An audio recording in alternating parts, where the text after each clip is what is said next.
What if the house with the best lawn on the block was the most dangerous place to be after dark?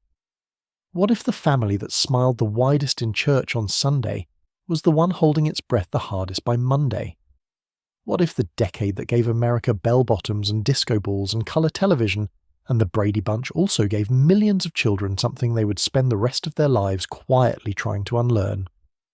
Tonight, we are going somewhere most history programs are too polite to go.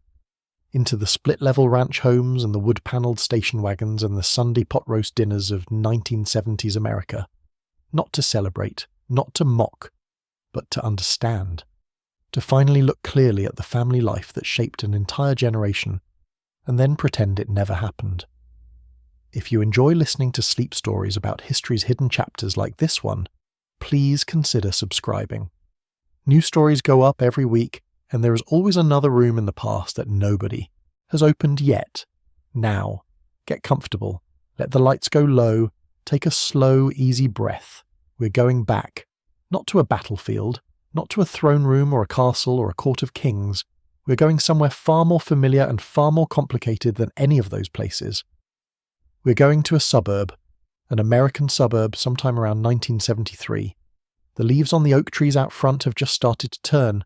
There is a football game on the television in the living room. The smell of something cooking drifts through the house. Something warm and sturdy, pot roast or meatloaf or chicken casserole. The kind of smell that is supposed to mean safety. And from the outside, it does look safe. The lawn is trimmed. The car in the driveway is an Oldsmobile, slightly dented on the rear bumper, still holding its shine. There is a school photograph on the wall inside the front door, children in their best clothes, gap-toothed smiles, hair combed flat. There is a macrame wall hanging in the kitchen. There are avocado green appliances. There is a calendar from a local bank hanging next to the refrigerator, still turned to last month. From the outside, this is just a house, one of millions exactly like it. But tonight, we are going inside. We are going to sit quietly in the corners of these rooms and listen and look and try to understand what life, in the 1970s, American family was really like for the people who could not leave.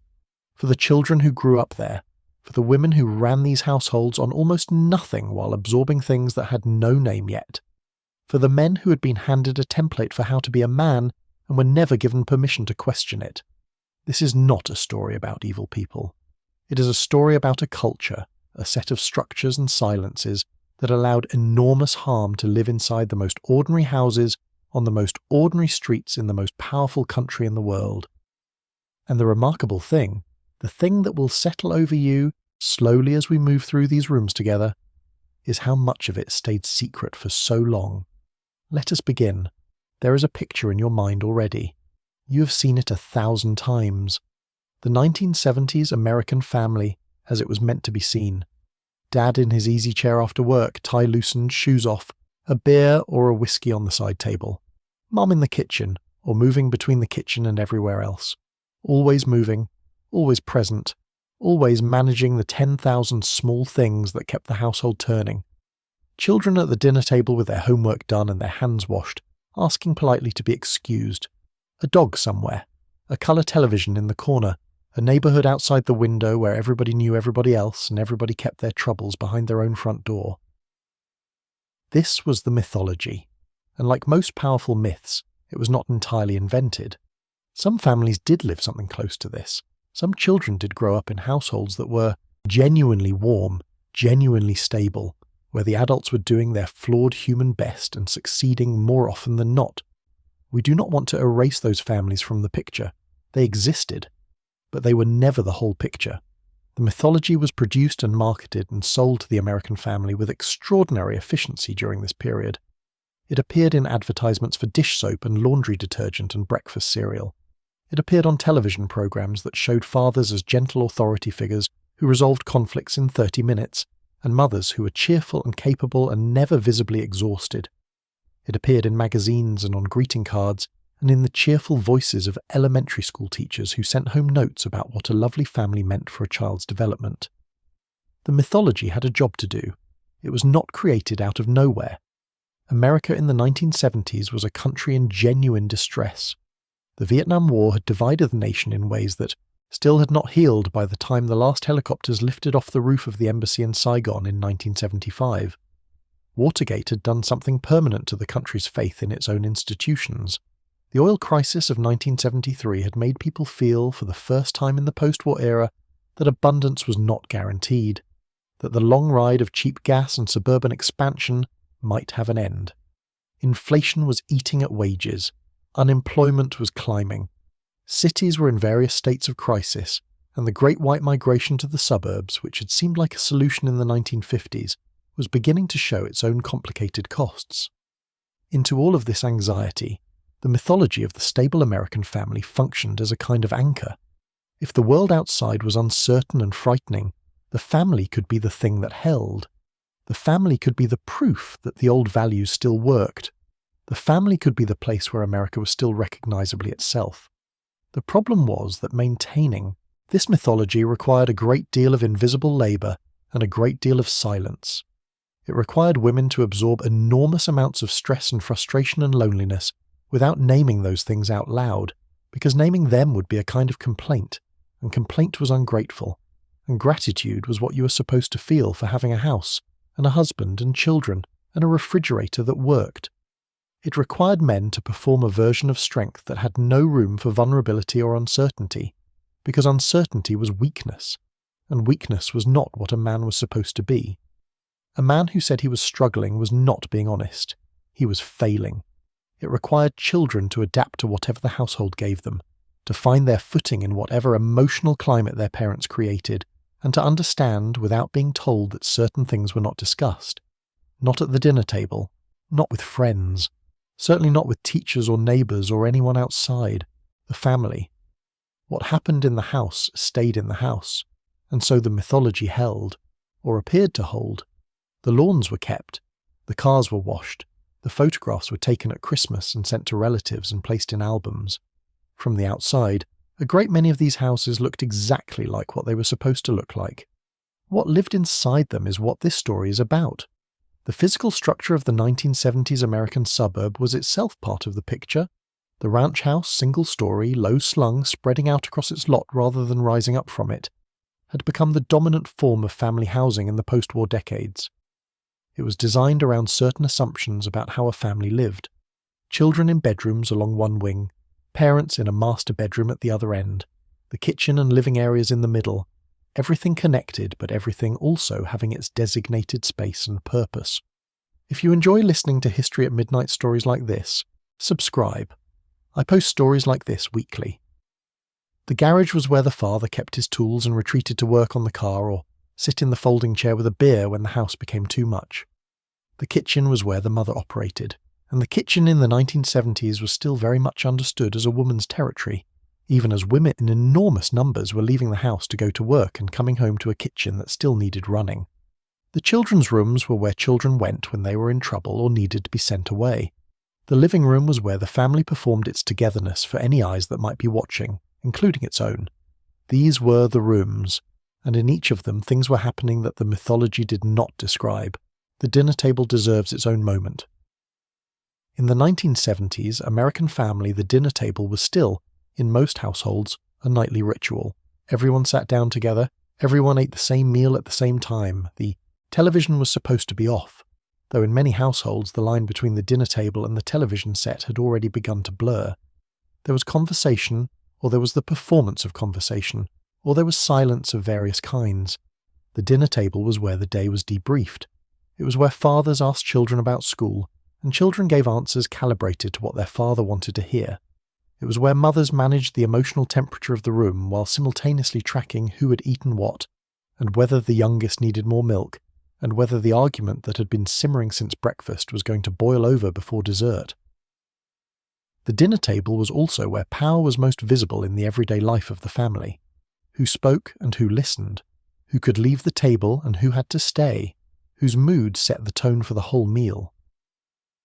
In many households, the father's emotional state was a kind of weather system that the rest of the family organised itself around. If he came home in a good mood, the evening was warm. If he came home tense, or tired, or already drinking, everyone at the table knew it within the first 30 seconds and began adjusting accordingly. The children became quieter. The mother became more careful. The food became something to focus on rather than a reason to linger. None of this was discussed. It was just known. It was the water everyone swam in. The mythology said the dinner table was where the American family was most itself, most together, most whole. And sometimes that was true, but more often the dinner table was where the real dynamics of the household were most concentrated, most performed, most carefully managed. It was where everyone worked hardest at appearing to be the family the mythology said they should be. By the time the dishes were cleared, and the children sent to do homework, and the evening stretched out toward bedtime, the effort of that performance had cost something. It always cost something. The currency just had different names in different houses. Let us talk about something that most accounts of the 1970s American family walk carefully around. Something that was present in a significant number of those households, present in a way that shaped the lives of everyone inside them, and present in a way that the culture had elaborate mechanisms for not seeing. The thing in the cabinet, not always a cabinet, sometimes a refrigerator, sometimes a locked drawer, sometimes just the kitchen counter by 5 p.m, out in the open, because there was no need to hide it. Alcohol was the organizing substance of a great deal of middle-class American family life in the 1970s, and the way it was present and the way its effects rippled through the household is one of the things that nobody much wanted to look at directly then, and that still takes some effort to look at clearly now. To understand the role of alcohol in the 1970s, American family, you have to understand the culture that surrounded it. Drinking in post-war America and continuing through the 1970s was not simply what happened at parties or in bars. It was a social ritual woven into the fabric of daily life in ways that seem striking from a later vantage point. Cocktail hour was a real institution in middle-class homes, a daily marker between the working day and the evening, beginning somewhere around 5 or 6 in the evening. The husband poured. The wife sometimes joined him, sometimes not. The children were in another part of the house. The drinks were mixed with an air of ceremony, and they signalled something important. The day was over, the shift was changing, the man of the house was home and needed to decompress. There was nothing particularly unusual about this. In most households it was perfectly ordinary.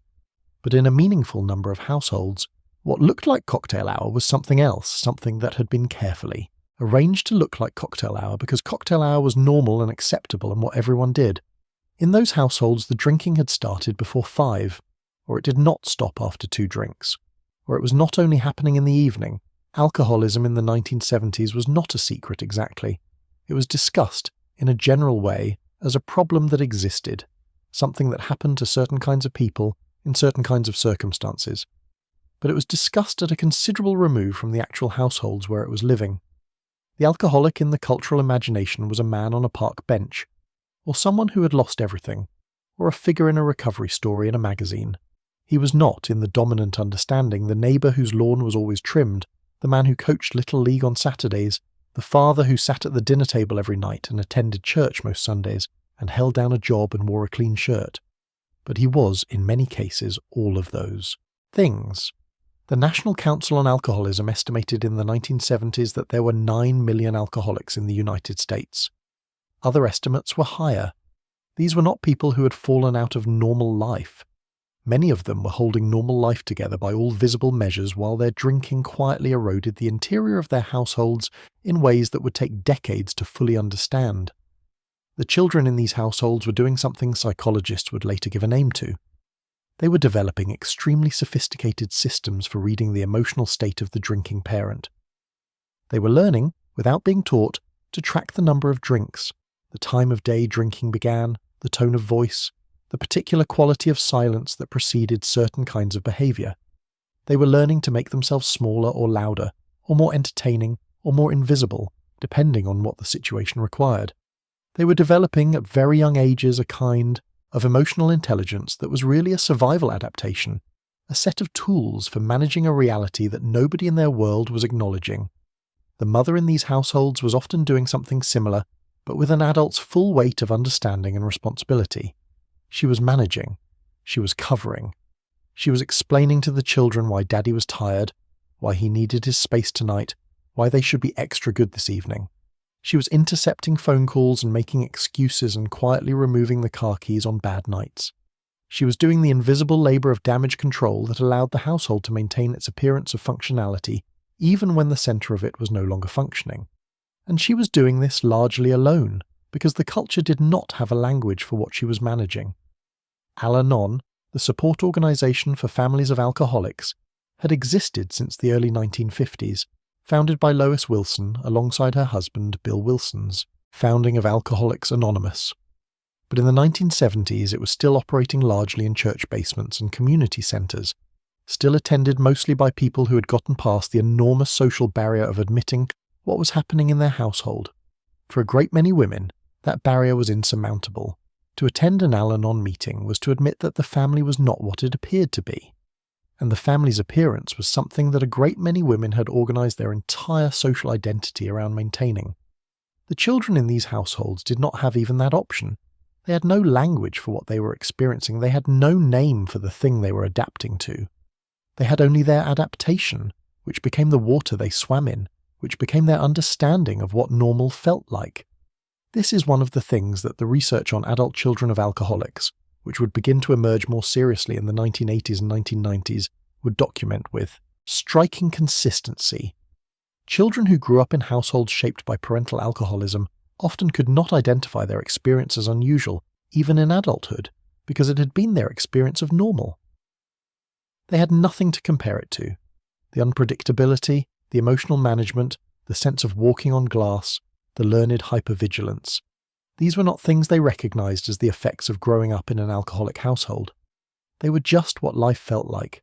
What the research would eventually document was that the effects were profound and lasting. Difficulty with trust in relationships, difficulty tolerating uncertainty, a tendency to need to control outcomes, because control had been the only available response to chaos in childhood. A capacity for enormous empathy combined with difficulty letting people see their own vulnerability. A sense of responsibility for other people's emotional states that traced directly back to a childhood in which that responsibility had been real and unavoidable. These were not the outcomes the mythology promised. The mythology promised that the house with the cocktail hour and the dinner table and the weekly grocery run would produce children who were solid and capable and ready for the world. And it did, in many ways. These children were often extraordinarily capable. They had been trained in capability from an early age. What they had sometimes been trained out of was something harder to name. The ability to simply be, without monitoring, without managing, without waiting for the other shoe to drop. The thing in the cabinet, present in so many of those houses, so carefully not seen. There is a conversation Americans are still having, in a tentative and often uncomfortable way, about how children were disciplined in previous generations. It is a conversation that tends to produce strong feelings on all sides, and strong feelings often produce more heat than light. Tonight we are not going to have that. Conversation loudly. We're going to have it quietly, carefully, the way this whole story is being told, sitting in the corner, watching, trying to understand. In the 1970s, physical punishment of children was not only legal in every state in the United States, it was widely considered not only acceptable but necessary. The phrase "spare the rod and spoil the child" was not merely a biblical quotation. It was a working parenting philosophy that a great many American parents subscribed to in this period with genuine conviction that they were doing what was best for their children. The research that would eventually challenge this conviction did not yet exist in any widespread form. The idea that physical punishment might be harmful to children's development, not just in extreme cases but as a general practice, was not a part of mainstream cultural understanding in the 1970s. It was a fringe position held by a small number of progressive child psychologists whose work had not yet made its way into the parenting manuals or the pediatrician's waiting room or the nightly news. What existed instead was a spectrum. At one end of the spectrum were parents who used physical punishment rarely, reluctantly, in a measured and controlled way, as a last resort after other methods had failed. These parents experienced genuine discomfort about it, treated it as a serious matter, and worked to minimize their use of it over time. In the middle of the spectrum were parents who used physical punishment routinely as part of a broader disciplinary approach. A slap on the hand, a spanking with an open palm, the belt, used with some regularity as a correction for behavior that had crossed an established line. These parents were not cruel people, they were doing what had been done to them, in many cases. They were operating within a cultural framework that told them this was appropriate and effective parenting.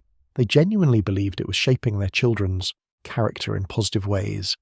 At the other end of the spectrum were parents whose use of physical force on their children crossed into what we would now recognize clearly as abuse, sustained, severe, unpredictable, disproportionate to any behavior, connected more to the parent's emotional state than to anything the child had done. This end of the spectrum was not, in the 1970s, called abuse by most of the people who witnessed it. It was called discipline. It was called being strict.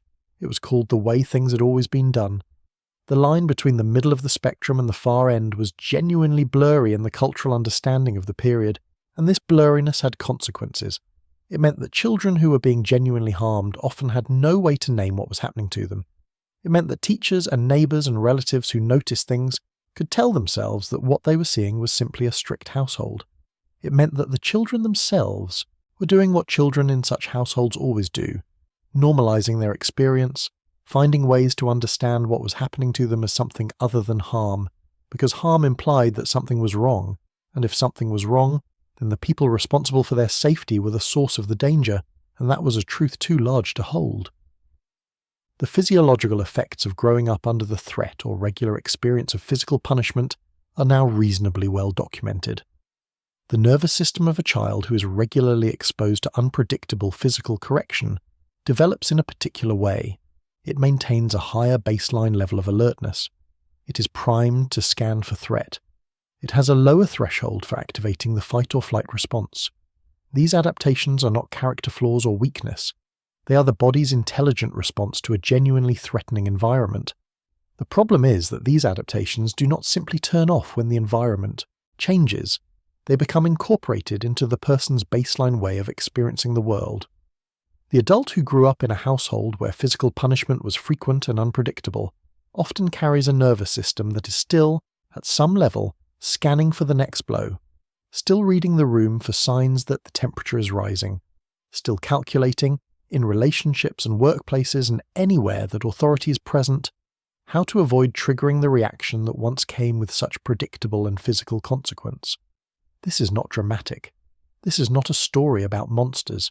Most of the parents who used physical punishment on their children in the 1970s loved their children and were trying to raise them to be good people. Many of those children grew up to have functional and even happy adult lives. The harm was not always catastrophic. The harm was often quiet and long-lasting, and expressed itself in ways that the person experiencing it had no reason to connect to the belt on, the back of a door in a house they left 40 years ago. But the harm was real, and it was widespread, and it lived inside the mythology of the normal American family with perfect invisibility, because the mythology had a place for it. The mythology said that strict discipline was evidence of a family that cared. The mythology said that children who were kept in line by a firm hand grew up to be solid citizens. The mythology had been saying this for a long time, and nobody had yet accumulated enough evidence to say clearly and loudly that the mythology was wrong. That evidence was coming. But in the 1970s it had not yet arrived. By 1975, more than half of American women with school-age children were working outside the home for pay. This is one of the most significant social transformations of the 20th century, and it happened with remarkable speed across a single decade. The shift was driven by multiple forces: economic necessity as inflation ate at single incomes, the growing feminist movement and its challenge to the idea that women belonged exclusively in the domestic sphere, new educational and professional opportunities, and a generation of women who had grown up watching their mothers' lives and made a quiet but firm decision to want something different. The transformation was real, but the structures that surrounded women's lives changed much more slowly than the expectation that women would participate in the paid workforce. Here is what did not change, or did not change fast enough. The assumption that the domestic sphere was a woman's responsibility, that the cooking and the cleaning and the grocery shopping and the scheduling and the emotional management of the household were things women did, not because they were the most capable at doing them or the most available to do them, but because they were women, and these things were women's work, and women's work was what you did in addition to everything else. The researchers who would later study this phenomenon called it the second shift. Women were working full days outside the home and then coming home to another full shift of domestic labour, that their husbands did not share proportionally. Studies conducted in this period and the decade that followed found that even in households where both spouses worked full-time, women were performing the vast majority of cooking, cleaning, childcare, and what researchers called emotional labour, the invisible work of managing relationships, tracking everyone's needs, anticipating conflict, and holding the family together as a social and emotional unit. The men in these households were not, for the most part, deliberately exploiting their wives. Many of them genuinely did not see the labour that was happening around them, and because of them. They had grown up in households where these things simply appeared. The meals, the clean clothes, the scheduled doctor's appointments, the remembered birthdays, and they had no particular reason to examine where they came from. They had been taught by everything around them that this was how households worked.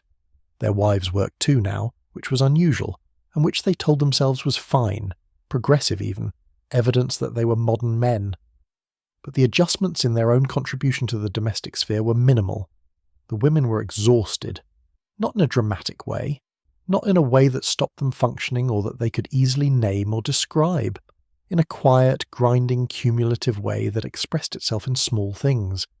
The kind of tired that is not resolved by a night's sleep, the kind of tired that comes from never being fully off duty, never having a moment when you're not simultaneously monitoring and managing and planning.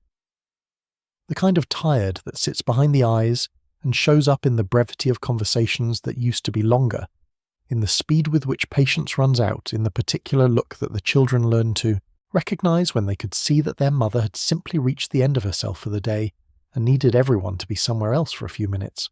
Valium. The name enters this story the way it entered millions of American households in the 1970s, quietly, legally, through a prescription from a doctor who had a patient sitting across from him, who was not sleeping well, who was anxious, who was having difficulty managing the demands of her daily life. Valium, diazepam, had been introduced in the early 1960s, and by the mid-1970s had become, briefly, the most prescribed drug in the Western world. The vast majority of its prescribers were men. The vast majority of its recipients were women. The Rolling Stones called it Mother's Little Helper. The song was released in 1966, but its subject, the middle-class housewife managing the anxiety of domestic life through pharmaceutical assistance, was even more relevant by the mid-1970s than it had been when it was written. Valium was not prescribed for the structural conditions that were generating the anxiety, the impossible demands, the invisibility of the labour, the isolation, the sense that your own life had been subsumed into the management of everyone else's. It was prescribed for the symptoms those conditions produced, the anxiety itself, the sleep disruption, the edginess that made it hard to be the patient, cheerful, capable woman the household required. Women were being chemically adjusted to fit a role that was making them sick. This is a hard thing to say about a period in which doctors were genuinely trying to help their patients, and patients were genuinely seeking relief from real suffering. But it is what was happening, and the long-term consequences of widespread benzodiazepine dependence in this generation of women are part of the story of 1970s family life that rarely gets told. The economics of the household added another layer to all of this. The 1970s were economically difficult, years for the American middle class in ways that had not been true in the post-war boom decade. The oil crisis of 1973 produced the first serious inflation many American families had experienced in their adult lives. Grocery prices rose, heating bills rose. The cost of the mortgage, which had seemed manageable when it was taken out in more prosperous times, sometimes became a source of quiet, ongoing dread. Men who'd been told that their job was to provide, and who took enormous amounts of their identity and self-worth from their ability to provide, were watching their ability to provide being eroded by forces entirely outside their control. This produced a particular kind of masculine distress in the 1970s household, a distress that had nowhere to go, because the mythology of masculinity did not include a place for financial anxiety, did not include a permission to acknowledge that you were frightened or overwhelmed or unsure how you were going to make everything work.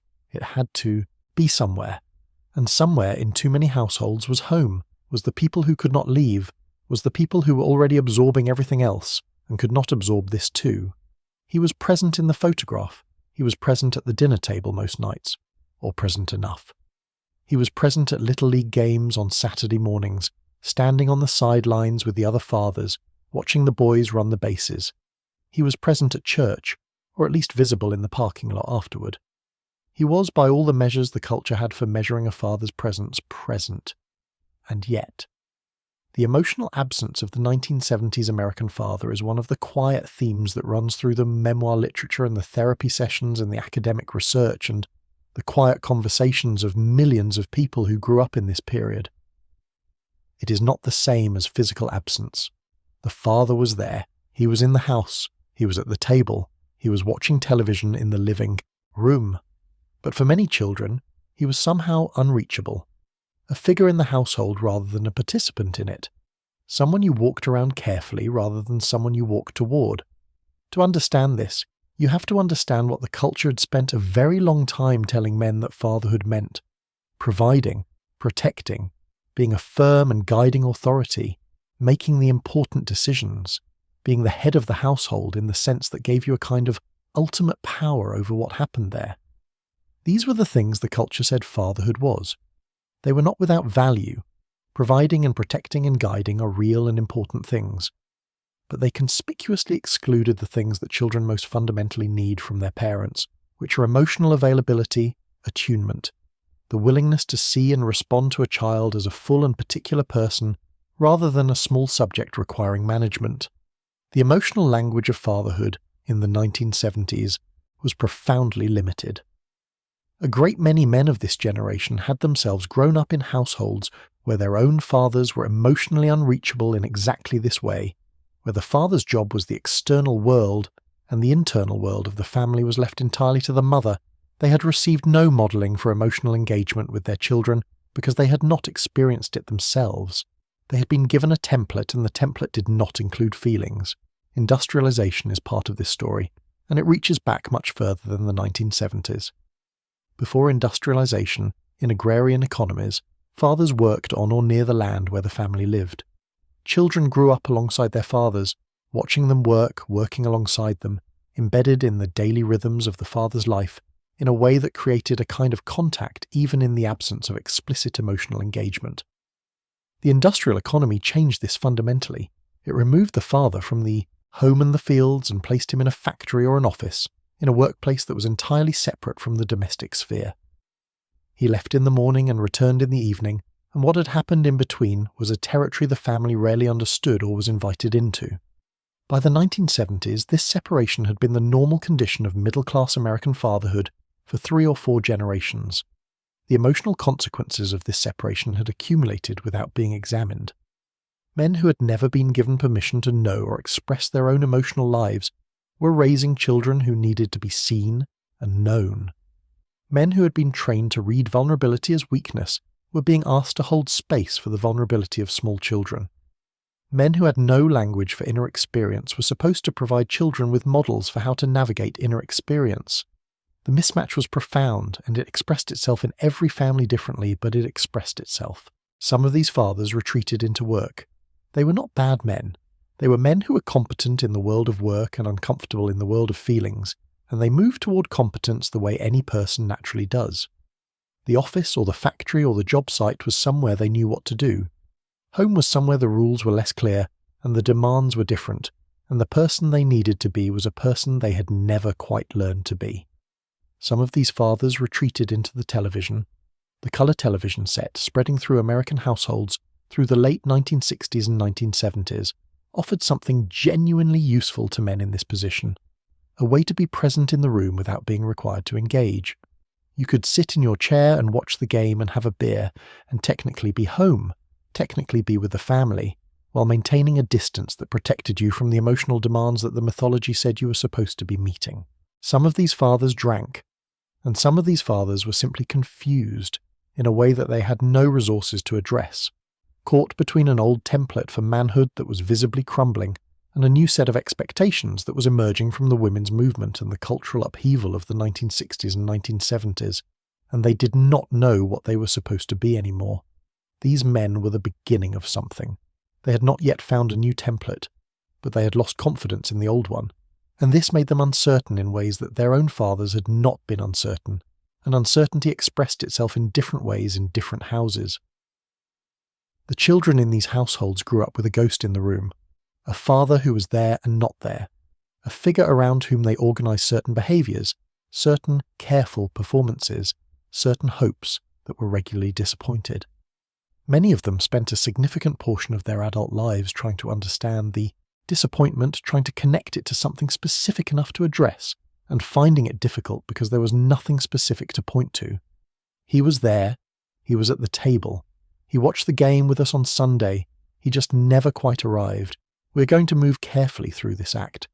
Some of what lives here is difficult to look at directly.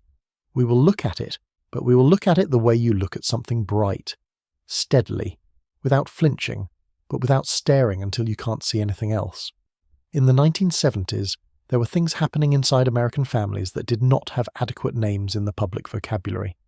They happened, and they were known to happen, and yet the naming, the clear, unambiguous labelling of what these things were and who was responsible for them, had not yet happened in any culturally meaningful way. Domestic violence is one of these things. Physical violence between intimate partners in the American household was not invisible in the 1970s. It was known. Neighbours heard things, children saw things, emergency rooms treated women for injuries that came from their own homes. Police officers were called to residences where someone had been hurt, but the cultural and legal framework around what was happening was profoundly inadequate. The police who responded to domestic violence calls in the 1970s were operating under guidance that often instructed them to treat these calls as private family matters. The goal was frequently to calm the situation and leave, rather than to treat what had happened as a crime. If a man hit a stranger on the street, it was assault. If a man hit his wife in their home, it was a domestic disturbance, and the preferred response from law enforcement in many jurisdictions was mediation, cooling down, the gentle suggestion that perhaps both parties needed to take a breath. The legal concept of marital rape, the recognition that a husband could commit rape against his wife, did not exist in most American states until the late 1970s and 1980s. Nebraska was the first state to criminalize marital rape in 1976. By 1993, all 50 states had done so, but in 1970s America, in most of the country, a wife's legal standing in her own marriage did not include protection from sexual violence by her husband.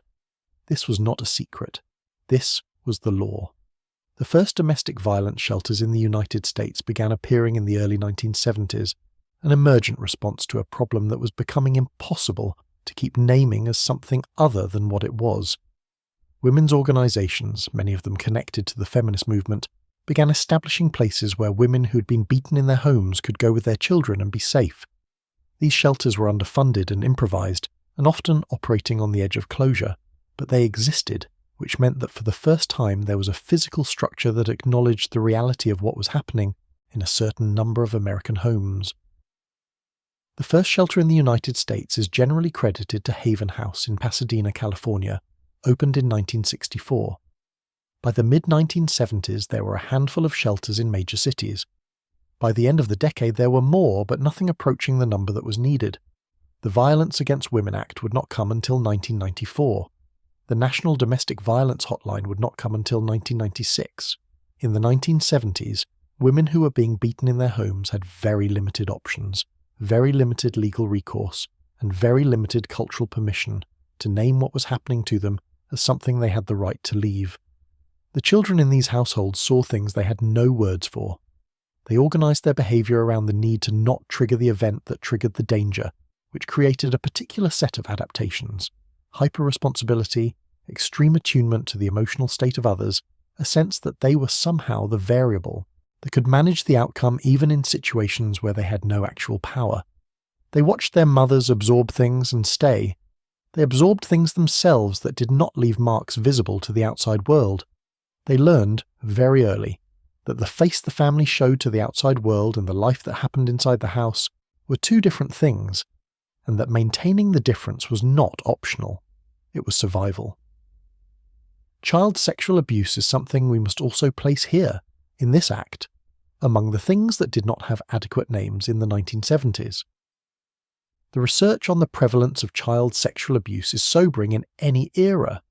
Studies across the past several decades have consistently found that a substantial percentage of adults, estimates range from 15 to 30%, report having experienced some form of sexual abuse in childhood.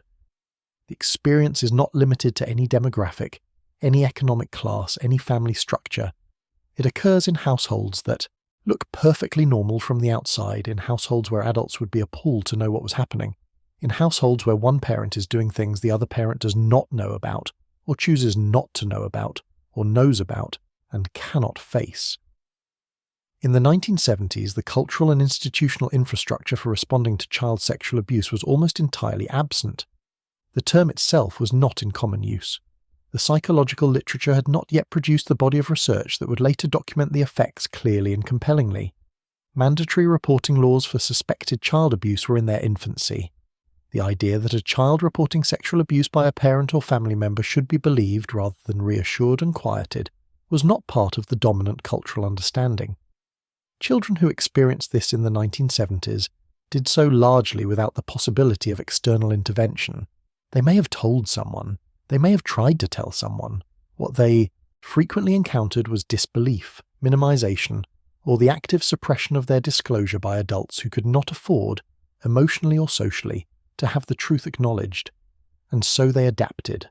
They found ways to carry what they were carrying without it showing on the outside, because the outside was the only place where they were safe from it. This is one of the things that the mythology of the normal American family cost the most. Its cost was paid by the children inside the houses that looked like every other house on the street.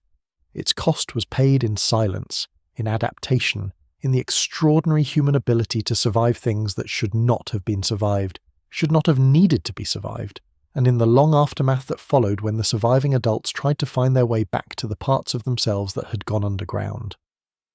The children who grew up in these houses are in their 50s and 60s now. Some of them are still living. Some of them have children and grandchildren of their own. Some of them spent years in therapy working through what they came to understand, often slowly and with great difficulty, about what had shaped them. Some of them never sought therapy and carried what they carried without ever quite having language for it. Some of them built beautiful lives and are fine in the most genuine sense of the word. Some of them are still, at 50 or 60, trying to figure out why certain things are harder for them than they seem to be for other people. The adaptations children make to difficult household environments are remarkable evidence of the human capacity to survive. They are also, in the fullness of time, evidence of the cost of surviving.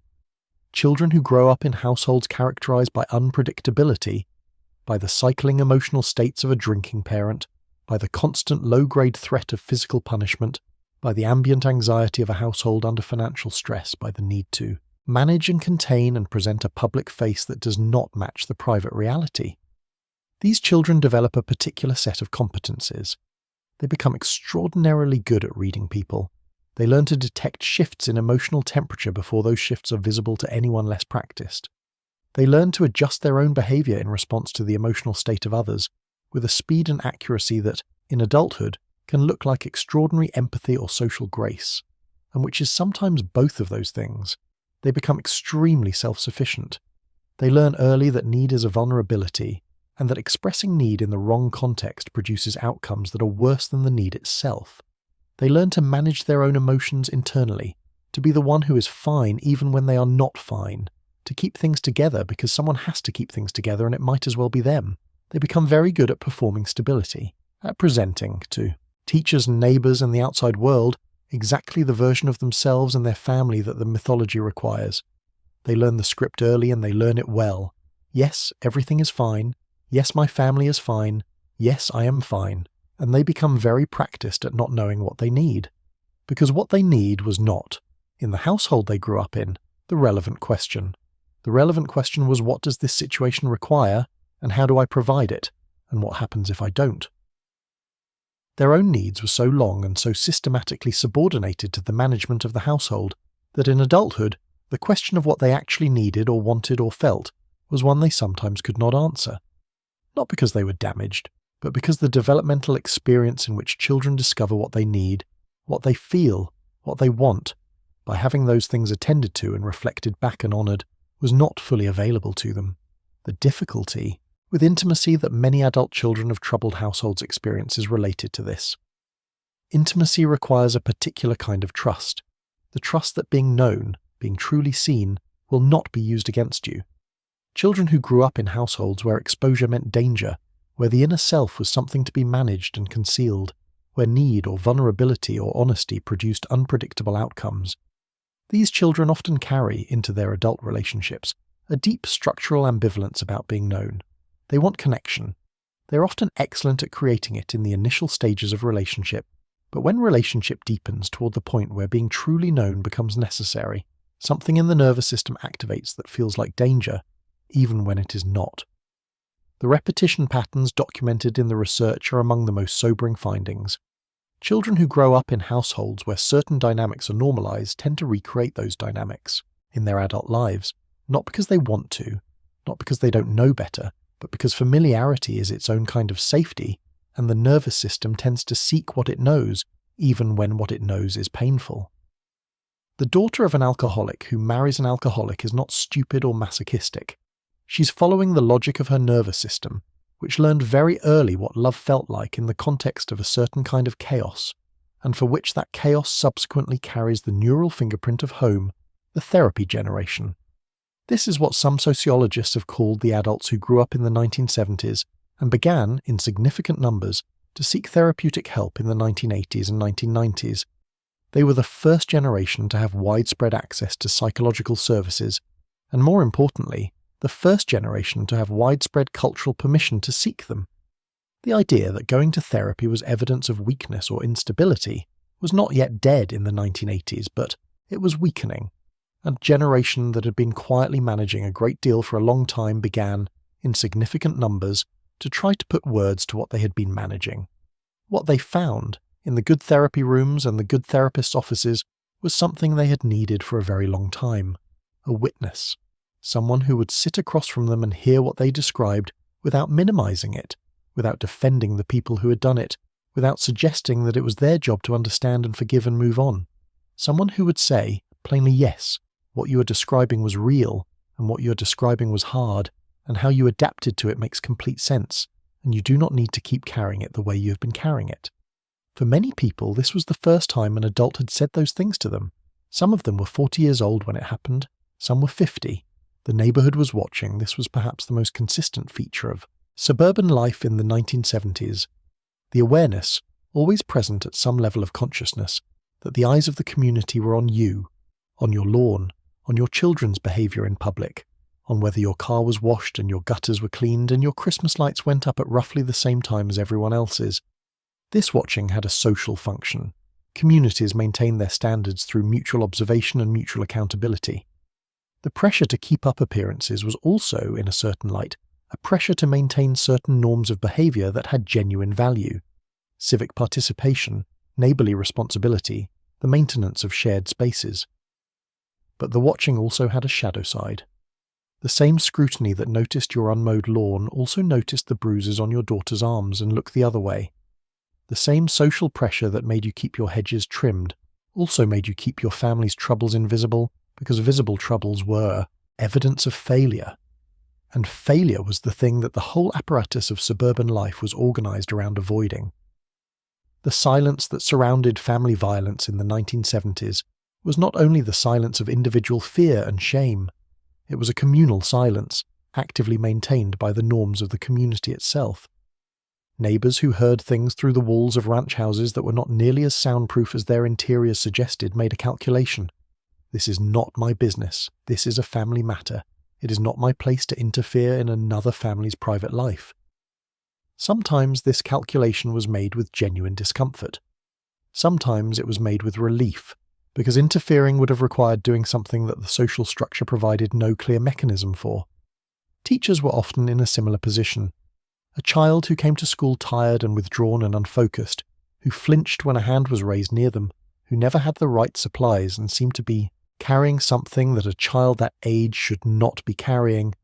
This child was often noticed, and the noticing did not produce action, because action required confrontation with a family that had not invited confrontation, required the assumption that what you were seeing was what you thought you were seeing, and required you to do something in a system that had very limited tools for what that something should be.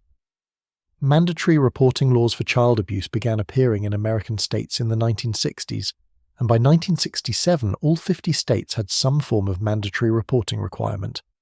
But the implementation of these laws was inconsistent, and the cultural understanding of what constituted abuse worthy of reporting was shaped by the same normalizing frameworks that made physical punishment and certain kinds of household violence invisible as a category of harm.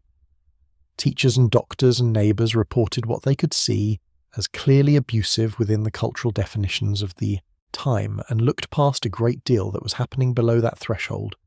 The church was often part of this landscape of silence. Religious institutions in the 1970s provided important community and genuine comfort to many families, and the people who ran them were often doing their sincere best for the people in their congregations. But the theological frameworks that predominated in many of these institutions also provided a doctrinal context in which family structures were sacred, in which the authority of the father was divinely ordained, in which divorce was a moral failure, in which what happened inside a marriage was between the couple and God, and in which the appropriate response to suffering was prayer, patience, and the continued performance of one's duties. These frameworks were not designed to enable harm. But they functioned, in certain contexts, to keep women and children in situations that were harming them, by providing a moral vocabulary in which leaving or speaking out was itself the transgression. The medical establishment had its own role in the silence. Physicians in the 1970s were not trained to recognize or respond to domestic violence or child abuse in any systematic way. A woman who came in with injuries consistent with assault was not asked, as a matter of routine, whether her husband had done this. A child with patterns of injury inconsistent with childhood accidents might not be flagged in any systematic way.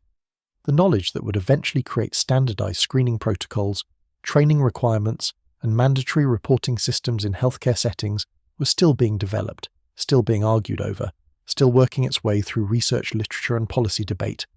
None of the institutions that surrounded the family, the school, the church, the medical system, the police, the neighborhood itself, had the tools to see clearly what was happening inside a significant number of those pleasant-looking houses. They were operating with frameworks built for a version of family life that was the mythology, not the reality, and the gaps between the mythology and the reality were exactly the spaces in which harm was most free to operate. Mental illness is part of this story. Not in the sensationalized way it sometimes appears in accounts of family dysfunction, not as a dramatic presence that explains everything and makes everything simple. In the quieter, more pervasive way that mental illness has always been part of human family life, present in some households in ways that shaped everything that happened there, rarely named, rarely treated effectively, and carrying an enormous amount of shame. Depression was perhaps the most common room that stayed closed in the 1970s American household.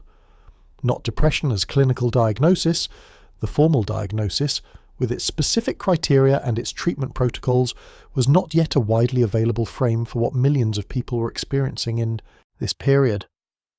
Depression as a lived experience, as the particular quality of flatness and distance and inability to feel things that had once been available, as the tiredness that sleep did not cure, and the absence of desire for anything, as the way some mornings it was very difficult to get out of bed, and yet you got out of bed because there were children in the next room, and a household to run and a face to maintain. Women experienced depression in the 1970s at rates that were not fully understood at the time but would later be documented by the massive shift in diagnosis and treatment that came in the following decades. Some of it was what we would now recognize as clinical depression, a disorder with biological components that required treatment. Some of it was what has sometimes been called situational depression, the reasonable emotional response to an unreasonable situation.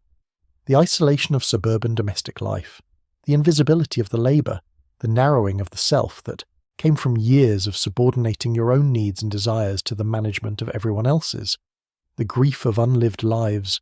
The deinstitutionalization movement of the 1960s and 1970s had released hundreds of thousands of people with serious mental illness from state psychiatric institutions into communities that were not equipped to support them.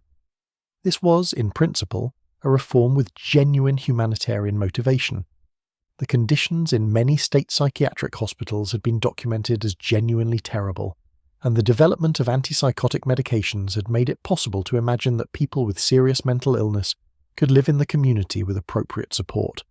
The appropriate support in most cases did not materialize.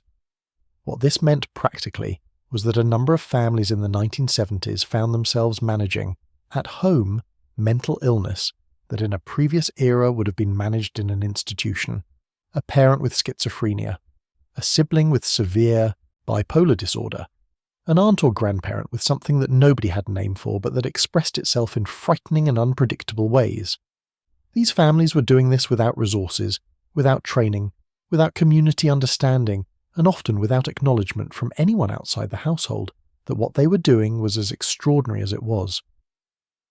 The children in these households were doing what children in all these households were doing, adapting, making sense of what they could make sense of, accepting as normal what had been present since before they had a basis for comparison, and carrying, quietly and without understanding what they were carrying, the weight of a family life that the mythology had no room for. Grief was another room that stayed closed.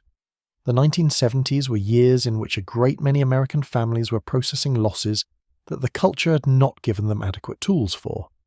The Vietnam War had taken husbands and sons and brothers from families in ways that left particular kinds of grief complicated by ambivalence about the war, by the absence of the clear national mourning that wars with clearer moral narratives had produced, by the particular difficulty of grieving in a culture that told you to be proud when what you felt was something more complicated.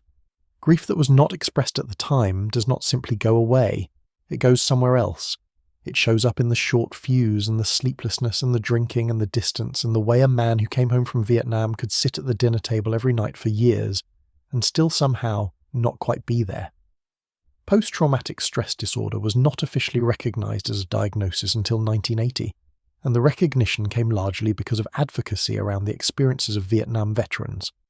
But in the 1970s, a great many of those veterans were sitting in living rooms across America, in households that were built around their presence, unable to name what was happening to them, unable to get help for it, and expressing its effects in the lives of the people closest to them. Change came. It is important to say this, and to mean it. Change came, and the changes that came were real and meaningful, and were fought for by people who understood that the mythology and the silence were costing too much. The divorce rate in the United States, which had been rising steadily through the 1960s, reached its peak in 1980.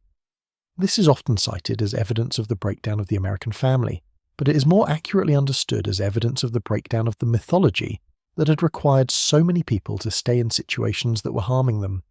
No-fault divorce laws spreading across the country through the 1970s made it possible for the first time for women to leave marriages without having to prove specific grounds of fault, without being required to demonstrate that they were the innocent party. The legal architecture of divorce was slowly being rebuilt around the recognition that people had a right to leave. The therapeutic culture expanded dramatically through the 1970s and 1980s. The number of licensed therapists and counselors in the United States grew significantly during this period.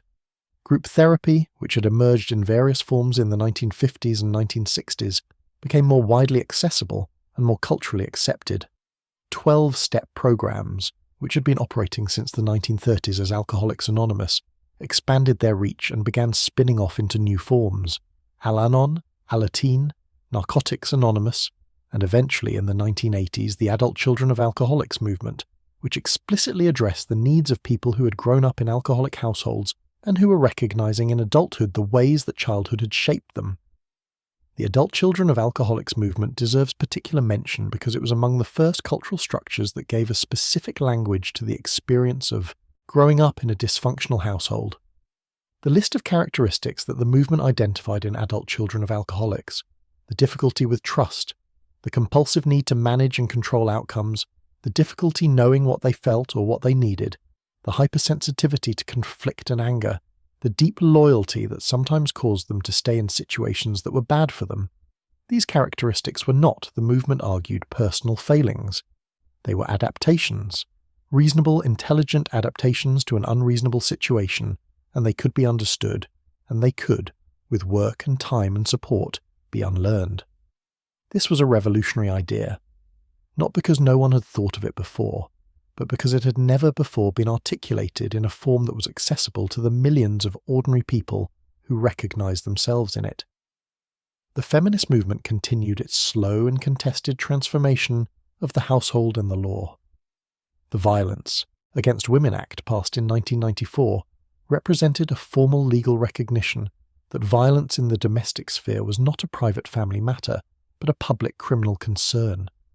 The decades of advocacy that preceded it, the shelters, the hotlines, the legal challenges, the research, the tireless work of women who had survived and women who had studied and women who had dedicated their professional lives to making visible what the culture had been so determined to keep invisible. All of that work was part of the story. The fathers were changing too, though more slowly and more unevenly than any other dimension of the transformation. The generation of men who came of age in the 1980s and 1990s had grown up watching their own fathers enact the old template, and had, in many cases, made their own quiet decisions about the kind of fathers they wanted to be.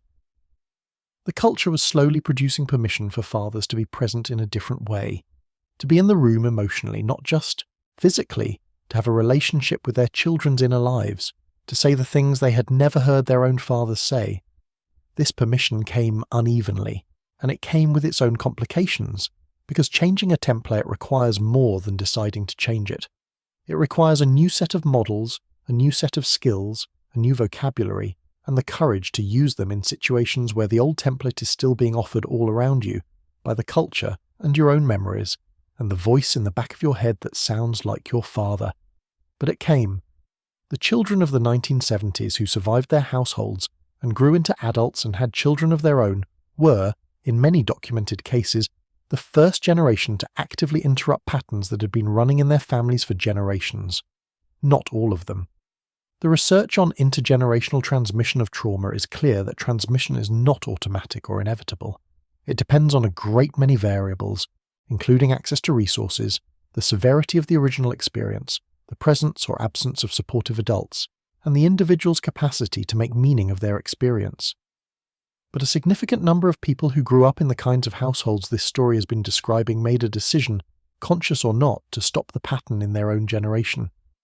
This is perhaps the most important thing this story has to say. Not that the 1970s American family was a catalogue of horrors, it was not. Not that the people who inhabited it were monsters, they were not. But that within the ordinary, lawn-trimmed, casserole-scented, colour television watching, mythology-performing, deeply human households of the 1970s, things were happening that needed to be seen. And the seeing, which came slowly and contested and incompletely and is still happening now, changed things. Changed the law, changed the therapy room, changed the things that doctors asked, changed the training that teachers received, changed the cultural vocabulary that people had available for understanding their own experience, changed the questions that children were allowed to ask, and the answers that adults were allowed to give, changed, in some of the most important ways, the relationship between parents and children. The relationship between a parent and a child in the early 21st century, in many households, looks genuinely different from what it looked like in 1973. It is not perfect. Harm still happens. The structures that enable harm are still present in complicated and evolving forms, but the visibility is different. The vocabulary is different. The silence is not as total. The ranch house is still there on the street, or houses like it. The oak tree out front has gotten bigger. The Oldsmobile in the driveway has been replaced by something else. The family portrait on the inside wall near the front door shows different faces, and inside, the conversation that needed to happen for a very long time is, in more and more rooms, finally happening. Let that settle for a moment. The houses are quiet now. The neighbourhoods we have walked through together tonight have gone dark. The porch lights off, the television screens dim, the voices stilled. The children who grew up in those houses are asleep somewhere, or getting older somewhere, or have gone ahead entirely, leaving behind the evidence of the lives they lived, and the things they carried, and the things they were able to put down. History is not only what happened in palaces and on battlefields, it is what happened on Tuesday evening in the living room, while the news was on, and dinner was getting cold and nobody quite knew what to say. It is what happened in the silent spaces between people who lived together and sometimes understood each other and sometimes did not. It is what happened to the children who watched and listened and adapted and survived. History is what we were, and what we were tells us something about what we are still becoming. You're drifting now, somewhere between the story and the sleep that is waiting for you. Let the images go soft. Let the houses recede into the distance, street after street of them, lawn after lawn, the porch light over each front door. Let the voices fade to something like music, low and distant, the sound of a decade going quiet. The past is done. It has done what it has done, and the people in it were as human as you are, with the same capacity for love and the same capacity for failure, the same deep longing to be good, and the same profound difficulty in knowing what good required. Whatever you carry from your own history tonight, let it be gentle with you. Let yourself remember that surviving is something, that understanding is something, that the simple act of looking clearly at what happened, without turning away, is one of the bravest and most ordinary things a person can do. Rest now. The houses are quiet, the decade is over. The story will still be there when you wake up patient and whole and waiting to be understood a little more. Sleep well. Thank you so much for watching. If you'd like to see more videos like this, please consider leaving a like and subscribing to the channel, as it really helps us continue making more content. Anyways, see you in the next one. And before you go, we want to hear from you. Growing up in the 1970s, or hearing stories from people who did, what aspect of family life in that decade surprises you most? What do you think changed most significantly between that generation of parents and the one that followed? Leave your thoughts in the comments below. The conversation that this story is part of is still very much ongoing. To understand how powerful the mythology of the 1970s American family really was, you have to understand the machinery that produced it and the specific historical moment into which it was deployed. America in the years following World War II had experienced something genuinely extraordinary. The economy had grown at rates that seemed almost magical to people who had lived through the Depression, which most adult Americans in the 1970s had. Wages had risen. Home ownership had become possible for a middle class that had not previously been able to count on it. The GI Bill had sent a generation of men to college and subsidized their mortgages and helped them build exactly the kind of stable domestic life that the mythology described. For a significant number of American families, the post-war years really had delivered something close to the promised version of middle-class prosperity. The mythology was not invented out of nothing. It was, to a real degree, the accurate description of the lives of enough people to function as a plausible picture of what American life could be. But plausible and universal are not the same thing. The machinery that produced the mythology was vast and interlocking. Television was perhaps its most powerful engine. The family sitcoms of the 1950s and 1960s, Father Knows Best, Leave It to Beaver, Ozzie and Harriet, The Donna Reed Show, had established a template for the visual representation of American family life that had saturated the cultural imagination of everyone who grew up watching them. These shows depicted a version of family life so consistently idealized that it functioned not merely as entertainment, but as a kind of constant low-grade instruction in what family was supposed to look like. The children who watched them, and who are the adults we are describing in the 1970s, had received this instruction throughout their formative years. By the 1970s, the shows had updated in certain superficial respects. There was more acknowledgement of the social upheavals of the previous decade. Some families on television had more complicated dynamics, but the fundamental architecture of the television family remained remarkably stable. Problems were solvable.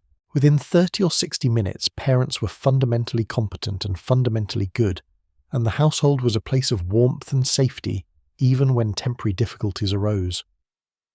The advertising world reinforced this architecture constantly. Every advertisement for household products, food, cleaning supplies, or family-oriented services depicted a version of domestic life that was unambiguously cheerful. The woman in the commercial was always pleased to be doing laundry. The children were always delighted by breakfast. The father was always coming home to a house that smelled wonderful, and a family that was glad to see him. The gap between this depicted life and the lives that actual people were living was not addressed, because addressing it would have been bad for sales.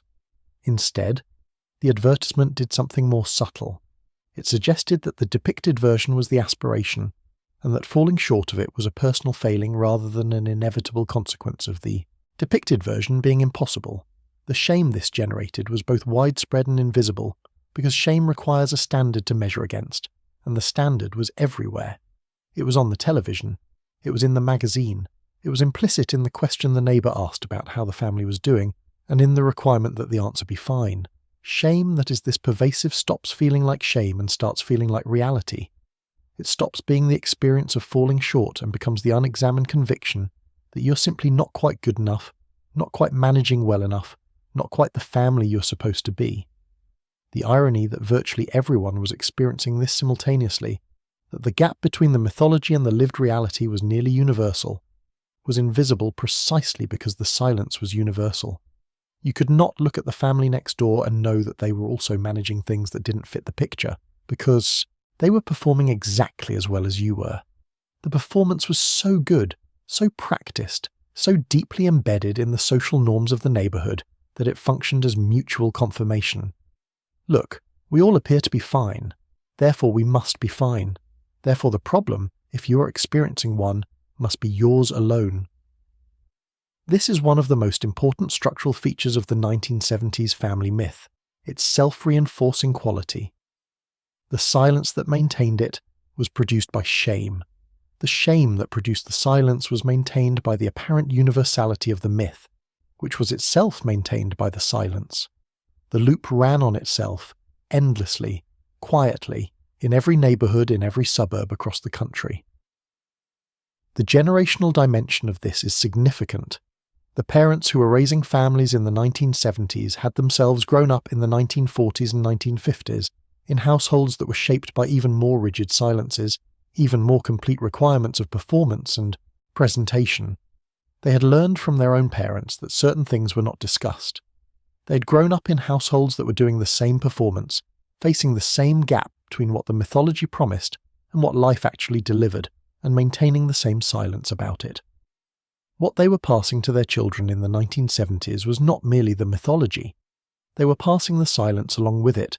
They were teaching by example, and by the unspoken enforcement of household norms, that the gap between public presentation and private reality was something you lived inside but never named, that you got on with it, that you didn't dwell, that weakness was private and private meant hidden, and hidden meant gone as far as the world was concerned.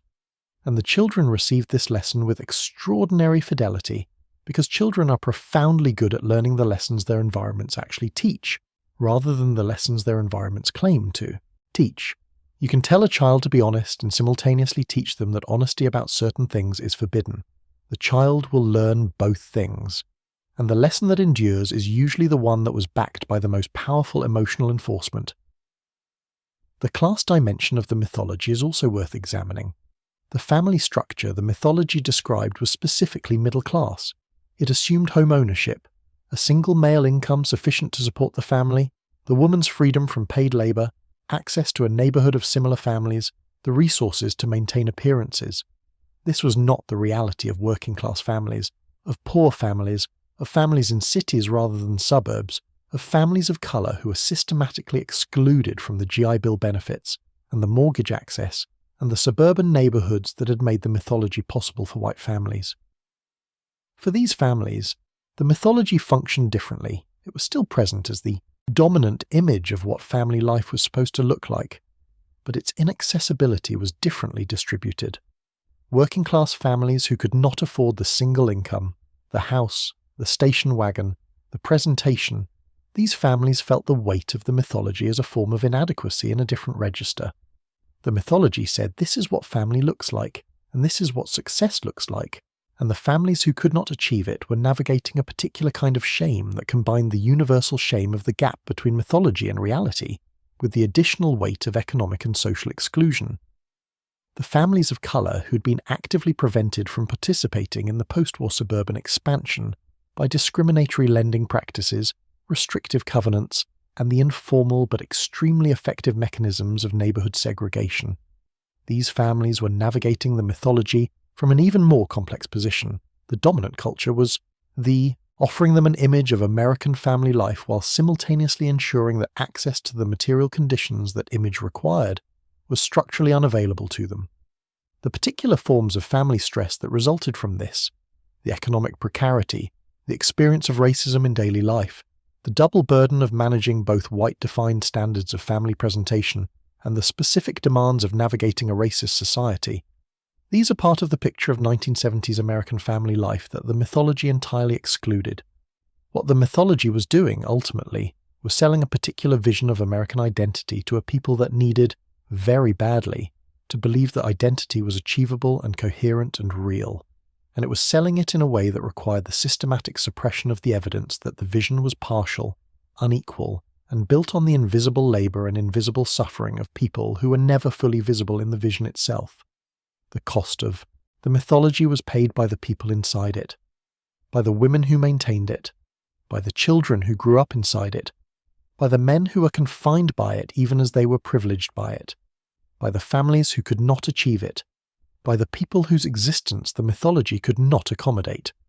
Paying that cost over the decades that followed the 1970s involved first being able to see the mythology clearly enough to name it, and naming it required the work of an entire generation, done quietly and without fanfare, in therapy rooms and living room conversations and the careful, difficult sentences of memoirs and research studies and novels and poems and all the other forms in which human beings have always managed to say, finally, the things that were not allowed to be said. The role of alcohol in 1970s, American family life is inseparable from the advertising culture that surrounded it. The beer and spirits industries spent enormous sums in this period communicating a specific message about the relationship between alcohol and masculine identity, between alcohol and relaxation, between alcohol and reward. The man who worked hard deserved a cold beer. The cocktail hour was not merely a ritual, it was evidence of having made it, of belonging to the middle class, of having the kind of home where one could afford to mark the transition from day to evening, with something more ceremonial than a glass of water. Beer advertising in the 1970s was a masterclass in the construction of social proof. Sports and beer were married so thoroughly in the advertising of this period that they became essentially inseparable in the cultural imagination. Watching the game meant having a beer meant being a man meant these things were natural, unremarkable, the texture of normal life. There was no advertising for not drinking, no cultural counter-narrative that suggested a man who came home and poured himself a glass of iced tea was equally respectable, equally masculine, equally worthy of the easy chair and the evening news. For women, the advertising landscape was different but equally pointed. The housewife who deserved a drink was a running cultural joke in this period, present in magazines and on television programs with a mixture of sympathy and comedy that both acknowledged the strain of domestic life and provided a solution to it that did not involve addressing the strain's source. The phrase "the martini at noon" had cultural currency as the slightly scandalous expression of a respectable woman's private relief. It was not the same as the drinking problem that happened to people on park benches. It was something you understood, something you smiled about, something you passed off with a light remark and moved on. The women who were drinking in the 1970s, in ways that were more than social and more than occasional, were largely invisible to the cultural categories that existed for discussing problem drinking, because those categories had been built around the male alcoholic. The profile of the alcoholic was male, had lost things: his job, his family, his social standing. The woman who was still running the household, still getting the children to school, still managing everything that needed managing while quietly, steadily, privately drinking through the long afternoons of suburban isolation, she did not fit the profile. She was not recognized in many cases even by herself as having a problem. She was managing. The managing was enabled in part by the drinking which made the managing tolerable. The literature on women's alcohol use that began emerging in the 1980s and 1990s documented this pattern with remarkable consistency. Women who had been drinking problematically throughout the 1970s frequently described not having understood that what they were doing was alcoholism, because alcoholism looked different from their drinking. Their drinking was private, their drinking was functional, in that it allowed them to continue performing the functions required of them. Their drinking was socially invisible, because it happened in the house, in the kitchen, in the private hours when the children were at school, and the husband was at work, and there was no one to observe and nothing visible to count against. What the children observed was something else. Children are extraordinarily good at detecting things they are not supposed to name. They did not necessarily know that their mother was drinking.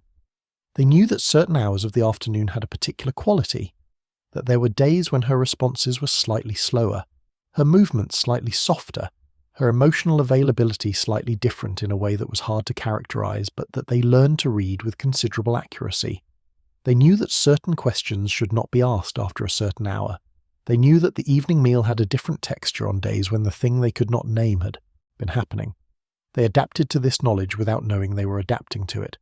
They filed it under the category of how things are, which is where children file everything that is consistently present in their environment, without explanation. The ACOA movement's documentation of what it called the chief characteristics of adult children of alcoholics included, as one of its central features, a particular difficulty with identifying what one was feeling in the present moment. This characteristic, which researchers and clinicians sometimes called alexithymia, the difficulty of naming one's own emotional states, was understood to develop in children who had grown up in households where the accurate naming of what was happening was systematically discouraged or impossible. If the thing in the kitchen was not named, then the child's response to the thing in the kitchen was also not named. The experience of dread at a certain hour of the afternoon was not identified as dread. The relief when a particular kind of evening did not materialize was not identified as relief. These emotional experiences happened, they shaped behavior, they were real, but they went underground without names, and they stayed there. The social life of the neighborhood organized itself around occasions that were centered on drinking in ways that created particular dynamics for families where drinking was a problem. The backyard barbecue had its cooler of beer, the holiday gathering had its eggnog and its wine and its bottles brought as gifts. The neighborhood cocktail party was specifically premised on drinking as the medium of social connection. The family that did not participate in these drinking occasions was slightly alien, slightly suspect, marking themselves out as different in a neighborhood where sameness was the primary social currency. For families managing problematic drinking, the neighborhood's drinking culture created a specific kind of tension. The problem was simultaneously everywhere and nowhere. It was normalized by the ambient drinking culture in ways that made it harder to see as a problem. It was socially embedded in the rituals of community participation, in ways that made avoidance of it a form of social withdrawal, and it was invisible to the neighborhood itself because the drinking was so normal that the problem could hide inside the normalcy. The predictability research conducted on children of alcoholics in the decades following the 1970s found something remarkable and counterintuitive. Children in households with chronic rather than episodic problem drinking sometimes experienced less acute anxiety than children in households with more irregular drinking patterns. The paradox was that chronic unpredictability, once it became the norm, produced a certain kind of terrible stability. You knew that chaos was the baseline, and you organized your adaptations around that knowledge. What produced the most acute ongoing anxiety was the cycling pattern. Periods of sobriety or controlled drinking, followed by relapse, followed by periods of recovery, in a rhythm that was impossible to predict and that therefore kept the nervous system permanently activated, unable to determine when it was safe to relax. Many 1970s households were cycling in exactly this way, and the children in them were doing the mental and emotional and physiological work of navigating a reality that required constant readiness, constant monitoring, constant calibration of their own behavior against the current reading of the household's emotional weather. They were children. This was their childhood. Physical punishment has a history in Western culture that extends far back beyond the 1970s, and understanding the depth of that history helps explain why the shift away from it was so slow and so contested. The concept of children as beings with inherent rights, with inner lives deserving of consideration and protection, with developmental needs that should shape how adults treat them, is genuinely modern. For most of Western history, children were understood primarily in terms of their relationship to adult authority. They were property, they were future workers, they were souls requiring correction. They were the objects of adult decisions rather than subjects with their own standing. The legal and philosophical frameworks that gradually extended rights and protections to children are a product of the 19th and 20th centuries, and they were bitterly contested at every step. The child-saving movement of the late 19th century began establishing the idea that children had interests distinct from their parents' interests, and that the state had some role in protecting those interests. The founding of the Society for the Prevention of Cruelty to Children in 1875, notably coming 8 years after the founding of the American Society for the Prevention of Cruelty to Animals, a fact that has been cited as evidence of how recently the protection of children from adult violence was understood as a social concern, began the slow process of building institutional infrastructure for that protection. But the infrastructure was limited, and the cultural norms it was working against were deep.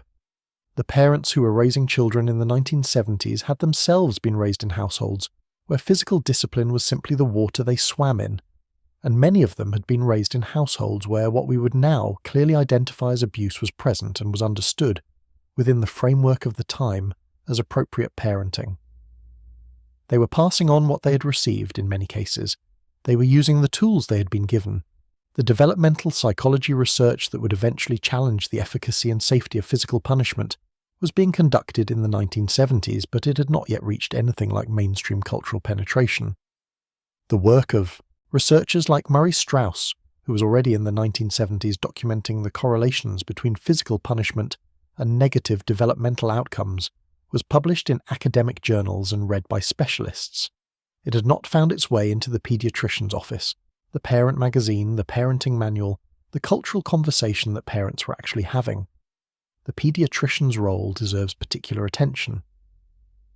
In the 1970s, pediatricians occupied a position of considerable cultural authority in the lives of middle-class American families. The family doctor, and particularly the children's doctor, was someone parents consulted not just about illness, but about development, behavior, and child rearing generally. What the pediatrician said carried real weight. And in the 1970s, the guidance that most pediatricians offered on physical discipline reflected the consensus of the time, that spanking used appropriately and in moderation was a normal and acceptable part of a child's discipline, distinct from abuse and not intrinsically harmful.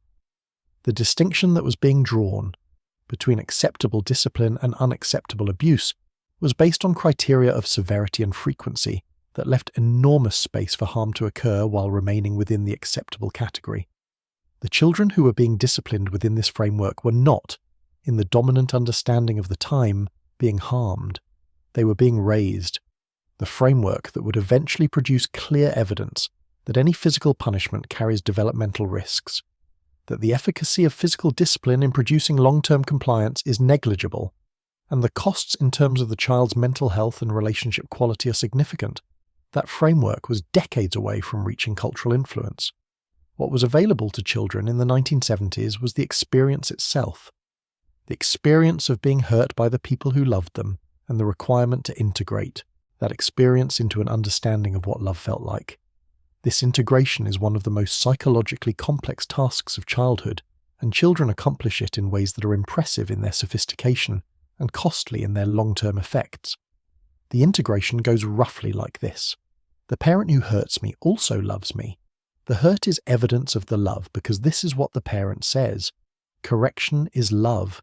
Discipline is love. This is how love looks when I have fallen short, when I have done the thing that required this response. Therefore, when I am hurt by someone who loves me, I am receiving evidence of love expressed through correction. When love feels like pain, that means the love is working. This template for understanding love and correction is not, in adulthood, something people simply abandon when they leave their households of origin. It goes with them. It shapes their expectations of intimate relationships. It shapes what feels familiar, what feels like love, what feels like a home. It shapes, in some cases, the choice of partners who repeat the dynamics they grew up with, because the nervous system recognizes the emotional signature of those dynamics as the signature of being loved, and moves toward recognition the way a compass moves toward north. None of this is destiny. None of this produces inevitable outcomes. The human capacity for change and growth is real and extraordinary, and people who grew up with physical discipline did not uniformly become either people who used physical discipline on their own children or people who were incapable of healthy relationships. Many of them made different choices. Many of them broke the pattern, but breaking the pattern required first being able to see it, and seeing it required language and context and support that were not available to most people until well after the decade we are exploring. The physiological dimension of this story is worth lingering with. The research on adverse childhood experiences, ACEs, which would emerge in the 1990s from a landmark study conducted by Kaiser Permanente and the Centers for Disease Control, found strong correlations between childhood experiences of physical abuse and a wide range of adult health outcomes: cardiovascular disease, depression, substance abuse, autoimmune disorders. The mechanism proposed is that chronic activation of the stress response system during childhood, the system that floods the body with cortisol and adrenaline in response to threat, has lasting effects on the development and functioning of that system, effects that persist into adulthood and show up in the body in multiple ways. The children of the 1970s who grew up in households where physical discipline was a regular feature of life were not just having psychological experiences, they were having physiological experiences. Their bodies were being shaped by the chronic activation of threat response systems. The stress of growing up in a household where a particular kind of pain was a possibility, or a regularity, was written into their bodies in ways that went beyond the psychological and became biological. This is a hard truth. It is worth sitting with.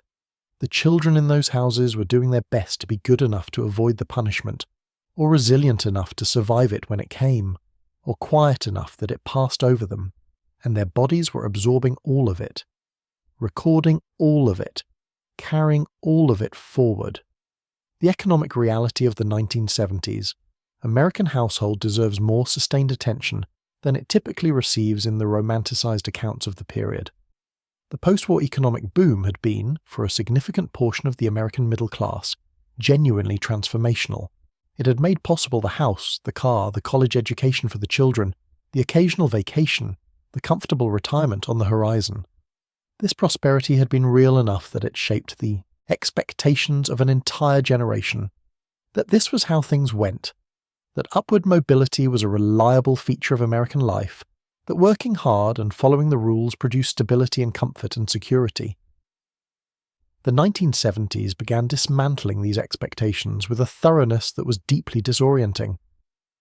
The oil crisis of October 1973 announced itself at the gas station, in the lines that stretched around blocks in cities across America as the OPEC embargo cut off oil supplies in response to American support for Israel in the Yom Kippur War. For families who had organized their entire domestic architecture around the automobile, who lived in suburbs that were designed to require a car for virtually every necessity of daily life, the gas shortage was more than an inconvenience. It was a kind of cognitive shock, a confrontation with the previously unthinkable possibility that the infrastructure of normal life could simply stop working. The inflation that followed was more grinding and more damaging in its long-term effects on family life.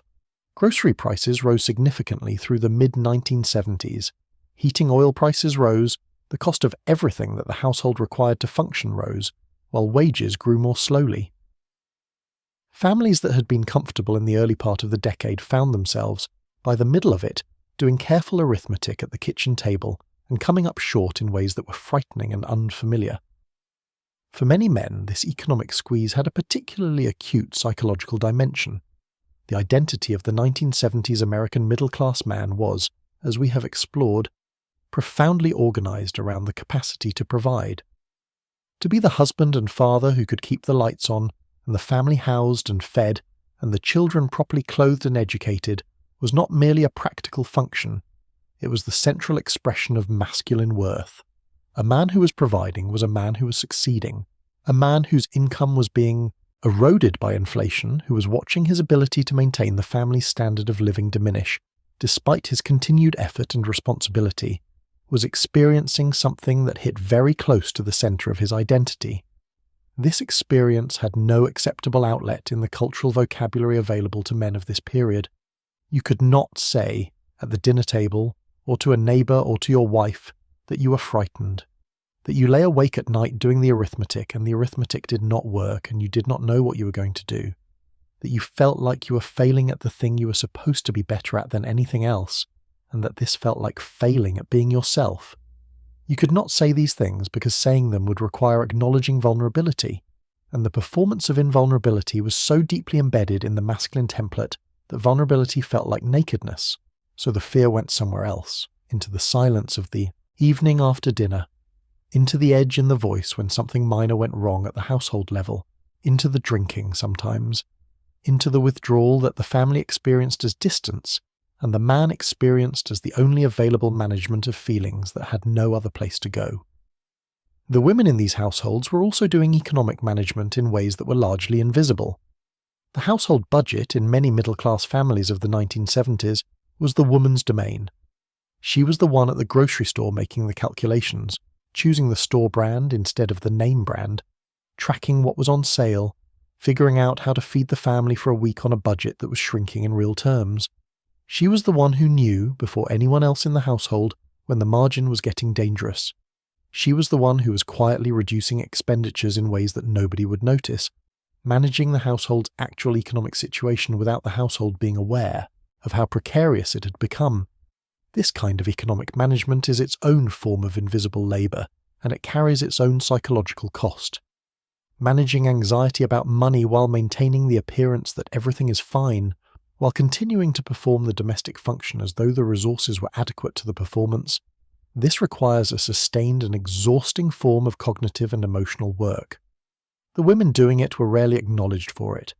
The men in many households were not fully aware of the granular reality of the household's financial situation, precisely because the women were managing it so effectively.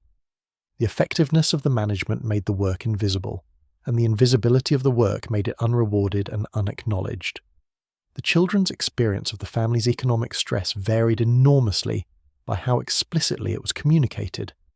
In some households, money was discussed openly, and children understood from an early age the realities of the family budget and the decisions being made around it. In many more households, the economic anxiety was something adults maintained behind a wall of normalcy, part of the same performance that maintained the mythology's public face. The children in these households knew something, because children always know something.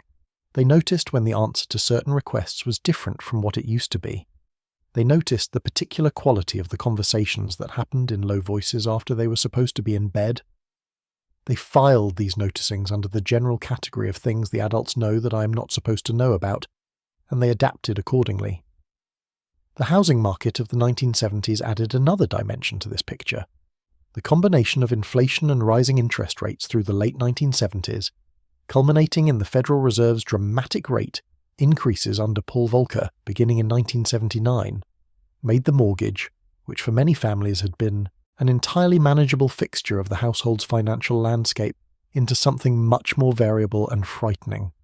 Families with adjustable rate mortgages watched their monthly payments rise in ways that their original calculations had not anticipated. The house, which was supposed to be the secure foundation of the family's material life, became a source of its own anxiety.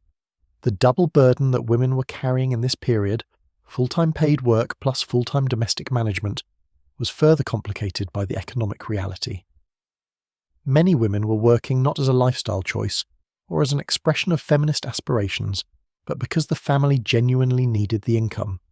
This gave their labour a quality of necessity that made the invisibility of the domestic labour even more poignant. She was working 2 full-time jobs because one was not enough to keep the household solvent, and neither was acknowledged as the extraordinary feat it was, the medical response to women's stress and anxiety in this period, which we have touched on with the Valium discussion, extended into other areas as well. Sleeping pills, minor tranquilizers. The medicalization of the normal consequences of an unsustainable set of demands on women's bodies and minds produced, over the course of the decade, a significant population of women who were chemically dependent on substances that had been prescribed to them by doctors who were genuinely trying to help but who were treating symptoms rather than causes. The causes, the structural impossibility of the demands placed on women in this period, the absence of support, the invisibility of the labour, the inequality embedded in the domestic arrangements. These were not things that medicine had tools for addressing. Medicine had tools for managing the anxiety and the sleeplessness and the sadness, and it used them. The fathers of the 1970s were not a monolithic group, and treating them as though they were produces a distorted picture. The emotional absence that we have discussed as a characteristic feature of the period was real and widespread, but it expressed itself differently in different men, and the reasons for it were varied in ways that complicate any simple account. Let us describe 3 kinds of fathers who were present in the 1970s American household. The first kind knew something was missing. He had grown up with a father who was emotionally unreachable, had registered this absence as a child, and carried into his own fatherhood a sense that he wanted to do something differently. He did not have the language or the models or the skills to do it very differently, but the wanting was real. He showed up at the Little League games even when work was difficult. He sat with the children sometimes in the evenings, not quite knowing what to say, but present, trying. He was uncomfortable with his discomfort around his children's emotional lives, which sometimes made him seem more distant than he actually was.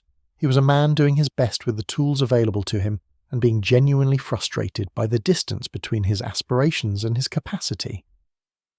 These fathers loved their children in ways that were real, but sometimes largely invisible to the children, because the expression of that love was constrained by everything the culture had made of masculinity and fatherhood. They were the fathers whose children spent years in adulthood, slowly revising their understanding of the relationship, discovering in retrospect that the presence they had experienced as absence contained more love than they had been able to receive as children, because the love had been in a language they had not known how to read. The second kind of father had given up on the question without quite knowing he had given up on it. He was functionally present in the household. He worked, he came home, he ate dinner, he watched television. He fulfilled the structural requirements of fatherhood, providing, being there, without ever quite engaging the emotional dimension. He was not aware that anything was missing, or he was vaguely aware but had long since stopped investigating the awareness. The template he was enacting said that he was doing his job, and by the template's criteria, he was. The template simply did not include the dimensions his children needed from him. These fathers produced a particular kind of childhood, a childhood characterized not by dramatic harm, but by a kind of low-grade emotional starvation. The children did not have a specific injury to point to. They had a father who was there and not there, and the not-there-ness accumulated over years into something that was hard to name and harder to address, because it had no particular event attached to it. They became adults who sometimes had difficulty trusting that relationships were real, because the first relationship of their lives had been real in all the visible ways and substantially absent in the ways that mattered most to them. The third kind of father is the most difficult to sit with, but he was present in enough households to be part of this story. This was the father who used the authority structure of the 1970s family, which granted him nearly absolute power within the domestic sphere, in ways that were genuinely harmful to the people around him. Not always violently, though sometimes violently. Sometimes through the particular kind of domination that uses emotional control and the threat of anger to keep a household in a state of constant low-grade fear. The father whose moods determined everyone else's behaviour. The father who used his economic power to control his wife's choices. The father whose rage, whether expressed or unexpressed, was the primary fact of the household's emotional landscape. These fathers were products of their history, as all people are products of their history. Many of them had themselves been raised in households where violence and control and domination were the tools available to adult men for managing their emotional lives. Many of them were carrying trauma that had never been addressed, and never would be, because the category of male trauma requiring therapeutic intervention barely existed in the cultural vocabulary of the 1970s. Many of them would, if asked, have described themselves as loving fathers. Some of them genuinely believed it. The believing did not change the children's experience. The children's experience was the one that endured in the bodies and the nervous systems and the emotional templates that went with them into their adult lives.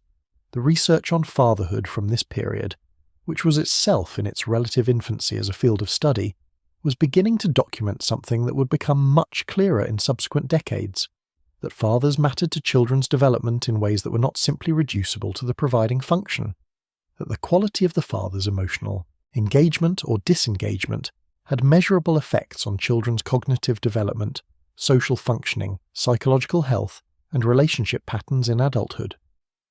That the absent father, in whatever form the absence took, left a specific shape of absence in the child that had specific consequences. The masculinity that shaped these fathers was itself a product of historical forces that went back much further than the 1970s. The particular version of manhood that emphasized stoicism, emotional withholding, dominance, provision, and the suppression of vulnerability was not a natural feature of human male behavior. It was a constructed template, built up over centuries of cultural production and enforced through the social mechanisms that rewarded men who conformed to it and penalized men who deviated. What the 1970s were, in retrospect, is a moment when that template was beginning to crack.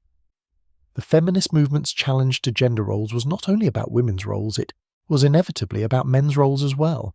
If women could do more than the domestic sphere allowed, then men could be more than the provider-protector-authority template required. But the cracking was slow, and the cultural forces maintaining the old template were enormous, and the men who were trying to be something different in the 1970s were largely doing so without maps, without models, and in the face of significant social pressure to conform to what was known and expected. The children of these men, the children who are now adults in their 50s and 60s, inherited both the damage and the aspiration. Many of them became the fathers who were different, who were present in the room, who said "I love you" and meant it, who could sit with a crying child and not need to fix the crying, but simply be there with it, who had, through therapy, or through their own fierce determination, or through the luck of having a partner who helped them grow, managed to find their way to a way of being a father that the 1970s had not offered as a template. They did not get there easily. Getting there required acknowledging at some level what their own fathers had not given them, and acknowledging what had not been given required feeling the grief of the not having, which was something the culture of their childhood had been entirely structured to prevent. But they got there.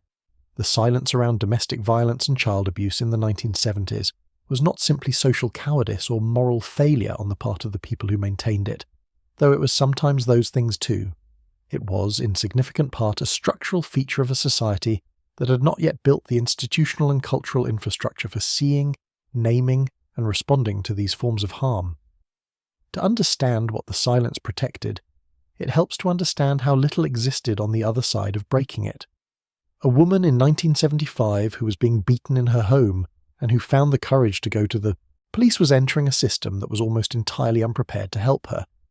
The police officers who responded to her call were likely operating under departmental guidelines that treated domestic violence as a private family matter, not a criminal one. They might separate the parties, they might suggest that the couple seek counselling, they might offer the husband a few hours to cool down, a cup of coffee, a conversation about managing stress. They were unlikely to arrest him. They were unlikely to document what they had seen in a way that would build a record. They were almost certainly not going to tell the woman about resources, because the resources essentially did not exist.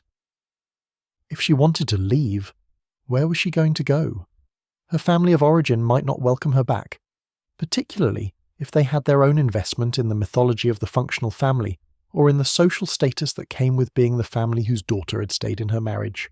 Her husband might control the bank accounts. She might have no independent income, or if she worked, no income sufficient to support herself and her children independently.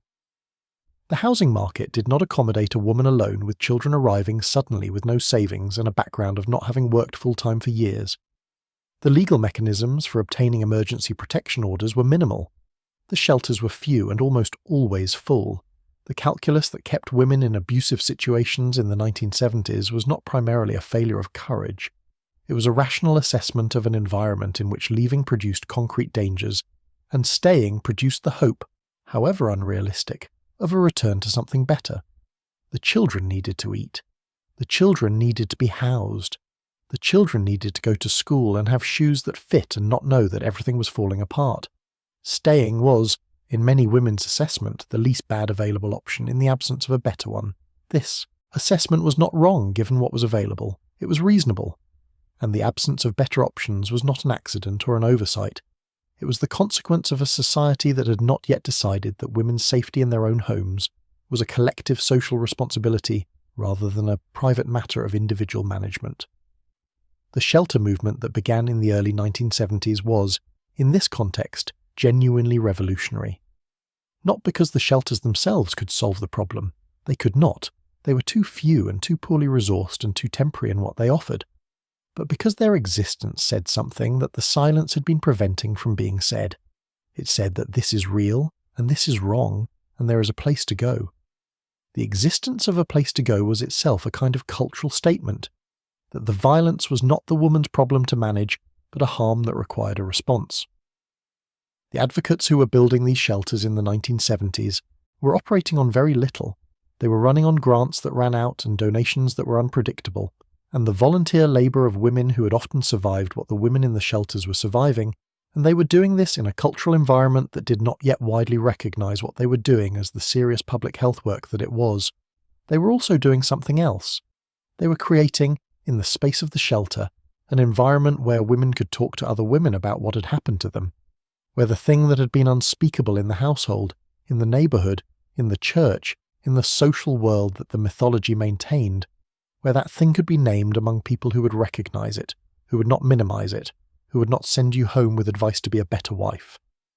The political is personal, the feminist movement had been saying for a decade. In the shelter, this truth was lived experience, the children's. Experience of escaping to a shelter was complex. The shelter was safety in the most literal sense. The violence was not happening there. The fear of the violence was not the organising fact of the space, but it was also displacement, disruption, the end of the ordinary life that had organised their days even when the ordinary life had also contained the thing they were now safe from. Children are powerfully attached to the familiar, even when the familiar contains harm, and the transition out of the harmful familiar was its own kind of loss, on top of the loss already being processed. What the research on children who had been in shelters would eventually document was a finding that seemed counterintuitive at first, that children who had witnessed domestic violence but had also witnessed their mother taking action to protect herself and them had better long-term outcomes in certain measures than children who had witnessed the same violence in households where no action was taken. The agency of the protective parent seemed to confer something to the child's own developing sense of agency and possibility. This finding, small as it might seem, contained something important. The silence that had been maintained around these forms of harm had been partly justified by the argument that speaking or acting would make things worse for the children. The research was beginning to suggest that the silence itself had costs, and that the courage of naming and acting, even when the naming and acting was difficult and frightening and imperfect, was worth something. For children who were experiencing abuse directly, not as witnesses but as the primary targets, the question of what it meant to tell someone was even more fraught.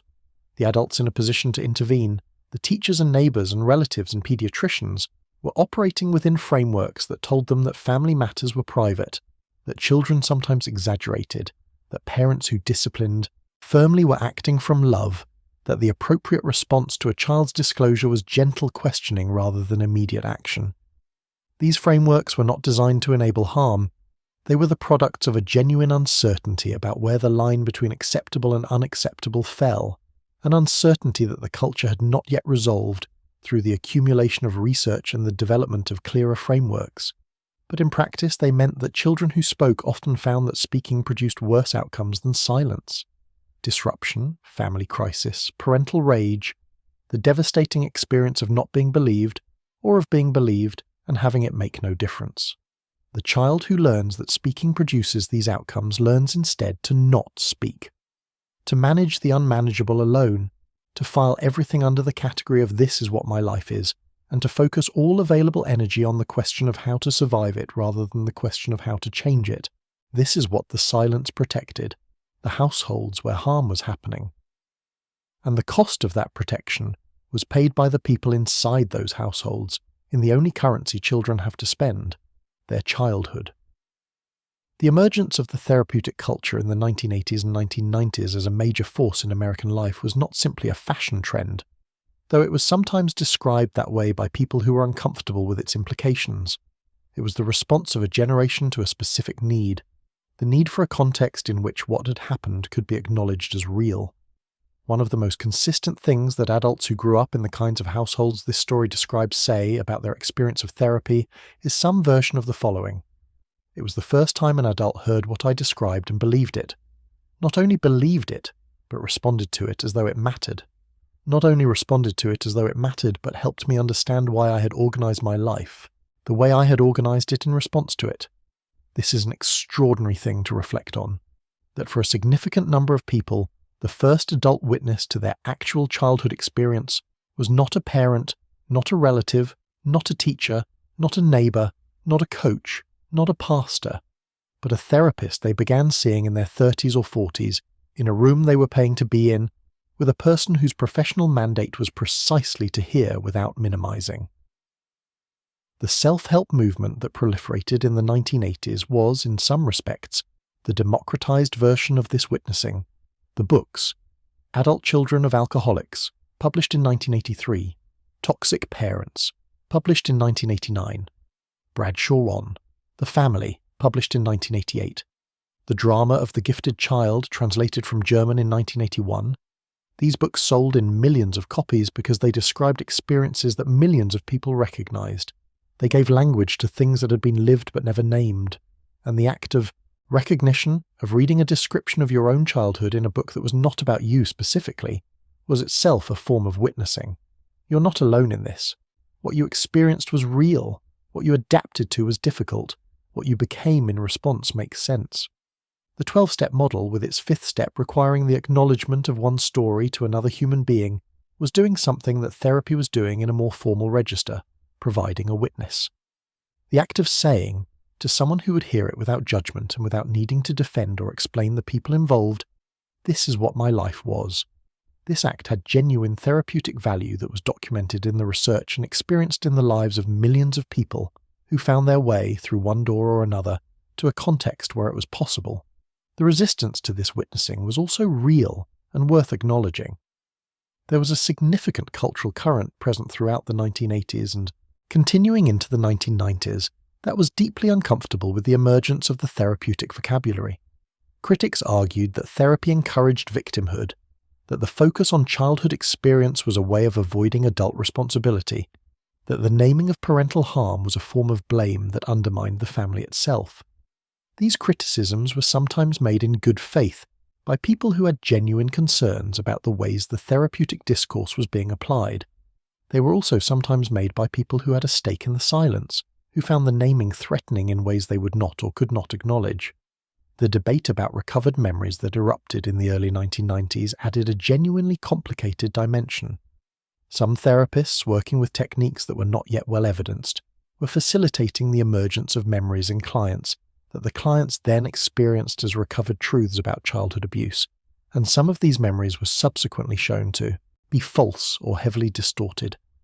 This produced a genuine crisis in the therapeutic community and a legitimate concern about the reliability of memory, particularly memory of childhood experience, particularly when that memory emerged in the context of therapeutic suggestion.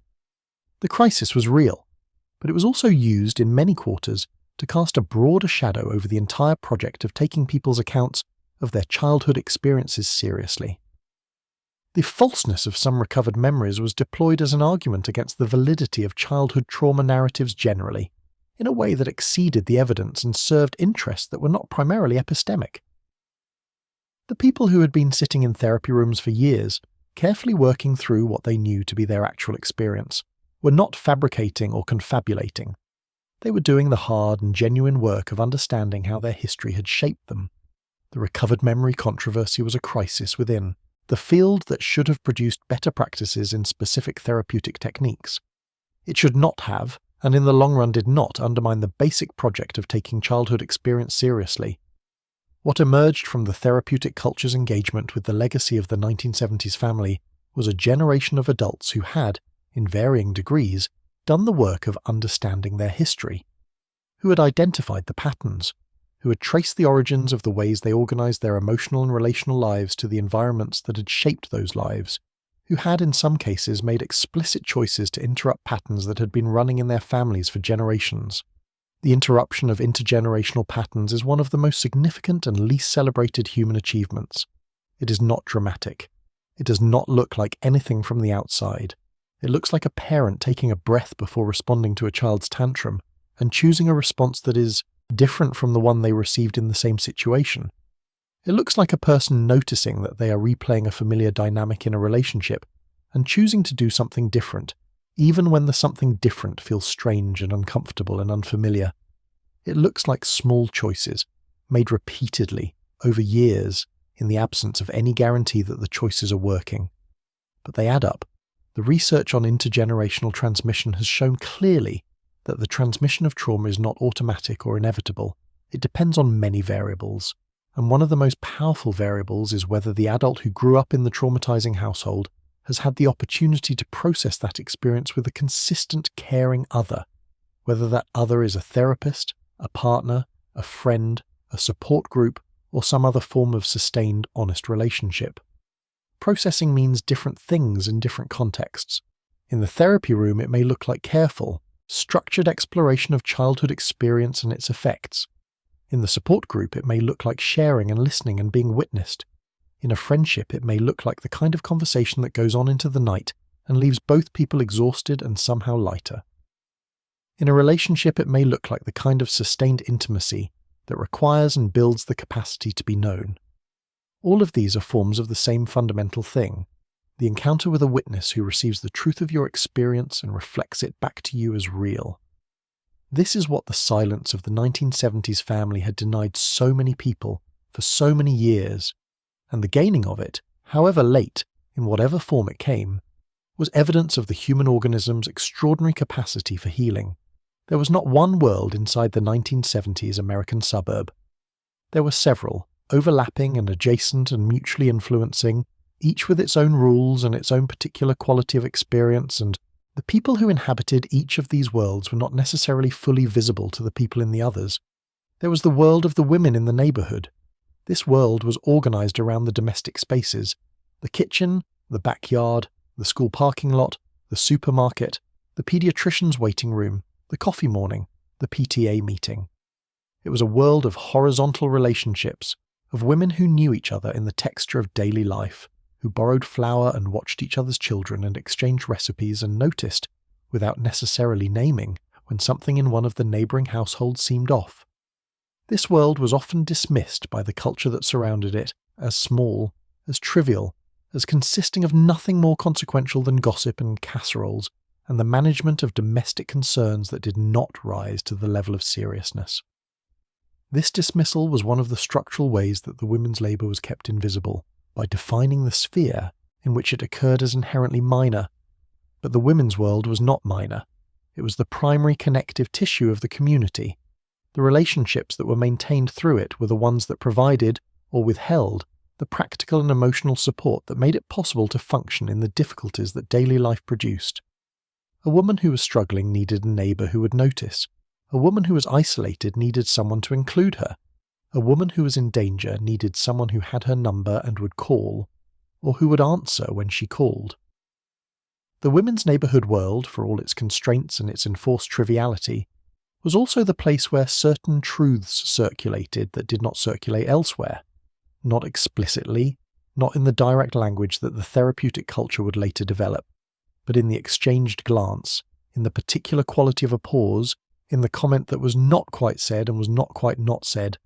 Women developed, in this world, an extraordinary sensitivity to the gap between what was said and what was real, because they lived in that gap every day and learned to read it in others as accurately as they read it in themselves.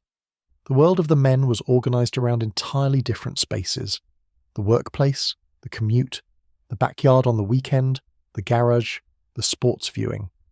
Men's social world in the 1970s was, if anything, even more circumscribed in its emotional register than the women's, because the performance of masculine competence and ease required an even more thorough suppression of anything that might look like difficulty or need. Men in the neighbourhood did not, by and large, talk to each other about the interior of their lives. They talked about work, in general terms, in ways that emphasised competence and avoided vulnerability. They talked about sports. They talked about cars and lawn equipment and the practical management of external things. They talked about their children in terms of achievement and funny stories and the occasional frustration that could be framed as comedy. They did not talk about fear or loneliness, or the particular exhaustion of performing for decades without break, or the way the marriage had gone cold in a specific and irreversible way, or the fact that they were drinking more than they should be and knew it and could not seem to stop. The absence of emotional intimacy in men's social relationships in the 1970s was not incidental. It was produced by the same masculine template that produced the emotional absence in the household. The template said that emotional disclosure was weakness, and weakness was not what a man was in this social context. The social context enforced the template by producing discomfort in men who deviated from it. The man who said he was struggling found the conversation shifting, the weather being discussed, the subject being changed not out of cruelty but out of the collective discomfort that the culture had produced around male vulnerability. The children's world in the 1970s was in some respects the most free of the three, and in some respects the most constrained. The freedom was in the outdoors. Children in the 1970s had a degree of physical autonomy that subsequent generations would not have, and that seems remarkable from the vantage point of the contemporary intensive parenting culture. They left the house after school and were not expected back until dinner. They roamed the neighbourhood on bicycles. They played in each other's backyards and in the woods at the edge of the subdivision and in the spaces between things that adults were not paying attention to. This outdoor world had its own culture, its own hierarchies, its own cruelties and kindnesses, and it provided something that was genuinely valuable, a space that was not the house. For children who were managing difficult things at home, the outdoor world was a reprieve. It was a place where the household dynamics were temporarily suspended, where you were just a kid among other kids, where the particular weather system of your family's interior was not the climate you were living in. The energy and physicality of outdoor play served a regulatory function, releasing some of the tension that accumulated in the careful management of the household environment. The friendships formed in this world, though not explicitly therapeutic, provided something of the witness function, someone who knew you outside your family, who saw you as a person rather than as a function in the household system. The constraint was in the silence that children carried into this world. The rules of the household required discretion. What happened at home stayed at home. Children learned to be expert managers of their own self-presentation, to be the kid with the normal family, to not let slip the things that were not allowed to be known. The friendships of the outdoor world were real, but they were friendships conducted on the surface that the household required its children to present. The deeper layer, where the real things were, was not available even in friendship, because the risk was too large and the language was not yet available anyway. The school was a third world, or rather a kind of overlay on the others, the institutional world that children entered each morning from the household world, and where the household's particular culture met the school's particular culture in the person of the child who carried both and navigated between them. Teachers who were paying attention saw things, not always, not as much as they might have, but the child who came in tired and hungry and unfocused, the child who flinched, the child who was excessively anxious about performing correctly, whose dread of getting something wrong was out of proportion to the academic stakes, the child who was a chameleon, brilliant at reading the room and adjusting their behaviour to the expectations of whoever was present. These children were visible to teachers who were paying attention as children for whom something was managing at home that showed up at school. What teachers were supposed to do with this visibility was not always clear in the 1970s, and the resources available to them for doing anything were limited. The guidance counsellor might be available, the principal might be consulted, but the institutional mandate for action, the clear protocols for mandatory reporting, and documented intervention were not fully in place. Teachers acted or did not act on the basis of judgment and instinct in systems that had not yet given them the tools to act, with any confidence that the action would help rather than harm. Some children were protected by teachers who noticed and acted. Some children were not. The variation in outcome sometimes came down to whether a particular teacher, in a particular year in a particular school, was paying attention and willing to act, and whether the systems around that teacher were sufficient to make the action productive. This is part of what we are describing when we describe the silence. Not only the active suppression of information, but the absence of infrastructure for what should happen when the information is present. The silence was not only what was chosen, it was also what the absence of alternatives enforced. Mental illness in the 1970s family operated in a particular cultural and institutional context that made it both more prevalent and more invisible than it would need to have been. Let us begin with what was available in terms of treatment. Outpatient psychiatric care existed in the 1970s, but it was expensive, not widely covered by insurance, and still carried an enormous social stigma that functioned as a powerful barrier to access. To be in therapy, to be seeing a psychiatrist, to be known as someone who was receiving mental health treatment was, in many communities and social circles of the 1970s, evidence of a serious, personal failing. It was evidence that you could not manage. It was evidence that something was fundamentally wrong with you, rather than evidence that you were trying to address something that had gone wrong in you for understandable reasons. This stigma was not distributed evenly. It fell harder on men than on women, in the sense that women seeking mental health treatment were more culturally legible. There existed a cultural category for the fragile woman, the nervous woman, the woman whose emotions occasionally overwhelmed her. Even though this category was also stigmatizing, and even though the treatment it directed women toward was often inadequate. For men, the stigma was more total. A man who was seeing a therapist was a man who had admitted to a professional witness that he was not managing. This admission was incompatible with the masculine template in ways that for many men were simply insurmountable. The consequences of this inaccessibility were felt in the household. Mental illness that was untreated did not simply exist quietly in the person experiencing it. It expressed itself in the environment around that person in ways that were often not recognized as the expressions of illness they were.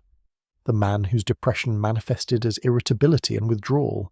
The woman whose anxiety manifested as controlling behavior and excessive vigilance. The person whose untreated bipolar disorder cycled through the household like weather, bringing weeks of energy and expansiveness and then weeks of darkness and anger and unpredictability. These were illnesses showing their effects, but they were experienced by the family members around them as just how this person was, just what this household was like, just the particular emotional climate of this particular family. Post-traumatic stress in veterans returning from Vietnam deserves its own extended consideration in this context.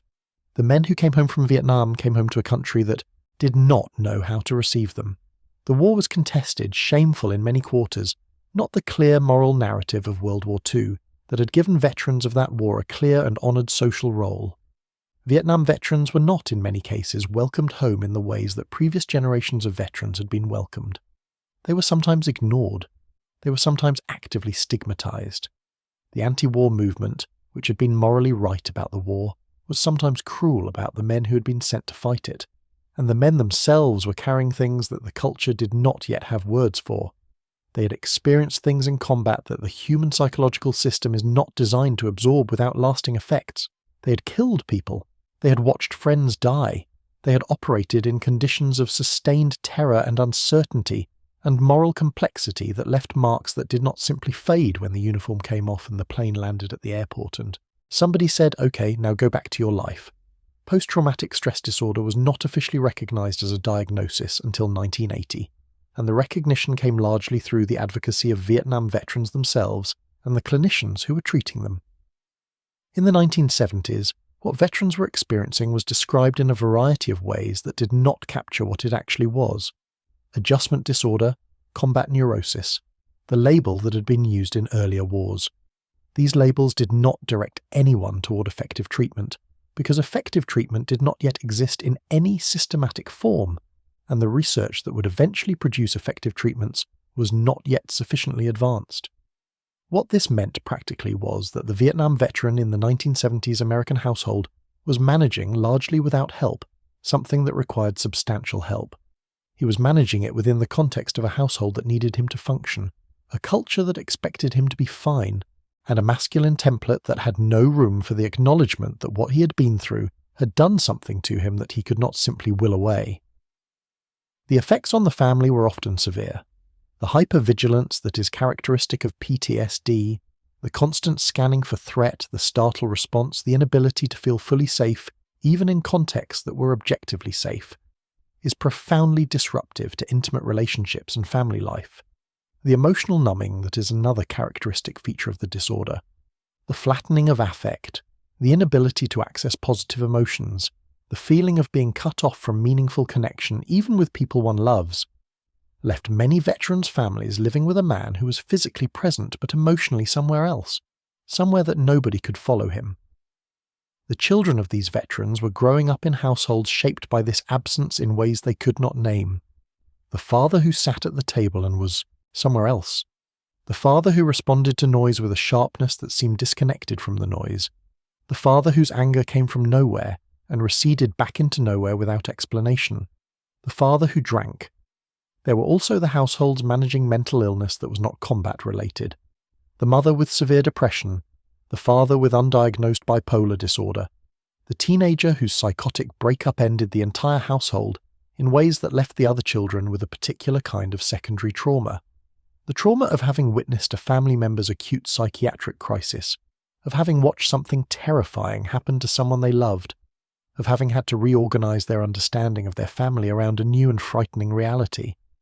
The deinstitutionalization of people with serious mental illness, which we touched on in the main act, had effects on families that were sometimes profound. A family member who was discharged from a psychiatric hospital with inadequate community support was often returned to the family, which became the primary caregiver by default. The family had not asked for this role. The family had not been trained for this role. The family was not provided with resources adequate to the role. They simply found themselves, one day, responsible for managing something that exceeded their capacity to manage, in the absence of any institutional support because the institution had sent the person home. The grief in these households was multiple and compounded. There was the grief of watching someone you loved suffer, the grief of the lives the family could not live because the illness made certain things impossible, the grief of the siblings who received less attention, less care, less of the parental energy that was being consumed by the crisis that never resolved, the particular grief of the parent who had not been able to protect the child they loved from something that was beyond protection. And underneath all of it, in these households and in the households where addiction was the primary organizing fact and in the households where violence was the defining experience, there was a specific grief that sat deepest, the grief of the life that should have been but was not, the family that could have been but wasn't, the childhood that the mythology promised and the reality did not deliver. This grief was not something the culture of the 1970s had any tools for holding. The mythology had no room in it for grief. It had room for gratitude, for persistence, for getting on with it, for finding the silver lining and presenting the positive face. Grief implied failure. Grief implied that something was wrong that should not have been wrong, and if something was wrong, then the person responsible for the something was failing. And failing was the thing that the entire apparatus of the mythology was designed to prevent from being visible. So the grief, like so many of the other things in these houses, went underground, went quiet, was managed rather than felt, waited. It waited for a culture that had developed enough vocabulary and enough permission to receive it.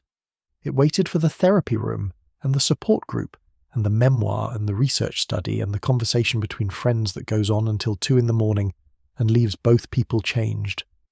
It waited for the daughter who finally said to her mother, "What was it like, really?" and was willing to hear the answer.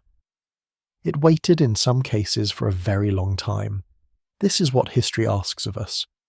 Not that we judge the past with the tools of the present, and not that we excuse the past in the name of its context, but that we see it clearly, that we hold the complexity of it without flinching and without simplifying, that we acknowledge what was hard without losing sight of what was good, that we trace the connections between then and now with enough honesty to understand how we arrived here, and with enough hope to believe that the arriving is not complete, that where we are going is still being decided, that the choices being made in the households of the present are part of the long story that does not end until the last family has made the last choice about how to be in the world with the people it loves. You are part of that story. Your family is part of that story. The household you grew up in, whatever it was, is part of the long human project of trying to love each other well in the intimate context of daily life, which is harder than it sounds and more important than it usually seems, and the thing that most of us, looking back from the end of our lives, recognize as what we were most trying to do all along: love each other, even imperfectly, even in the complicated ways that real love is always expressed, mixed with the failures and the silences and the inherited limitations of the people doing the loving. Love each other anyway. Keep trying, keep seeing each other more. Keep seeing clearly. Keep being willing to say the things that are true. The houses are quiet now. The decade has been laid to rest. The story has been told. Sleep well. Thank you so much for watching. If you would like to see more videos like this, please consider leaving a like and subscribing to the channel, as it really helps us continue making more content. Anyways, see you in the next one.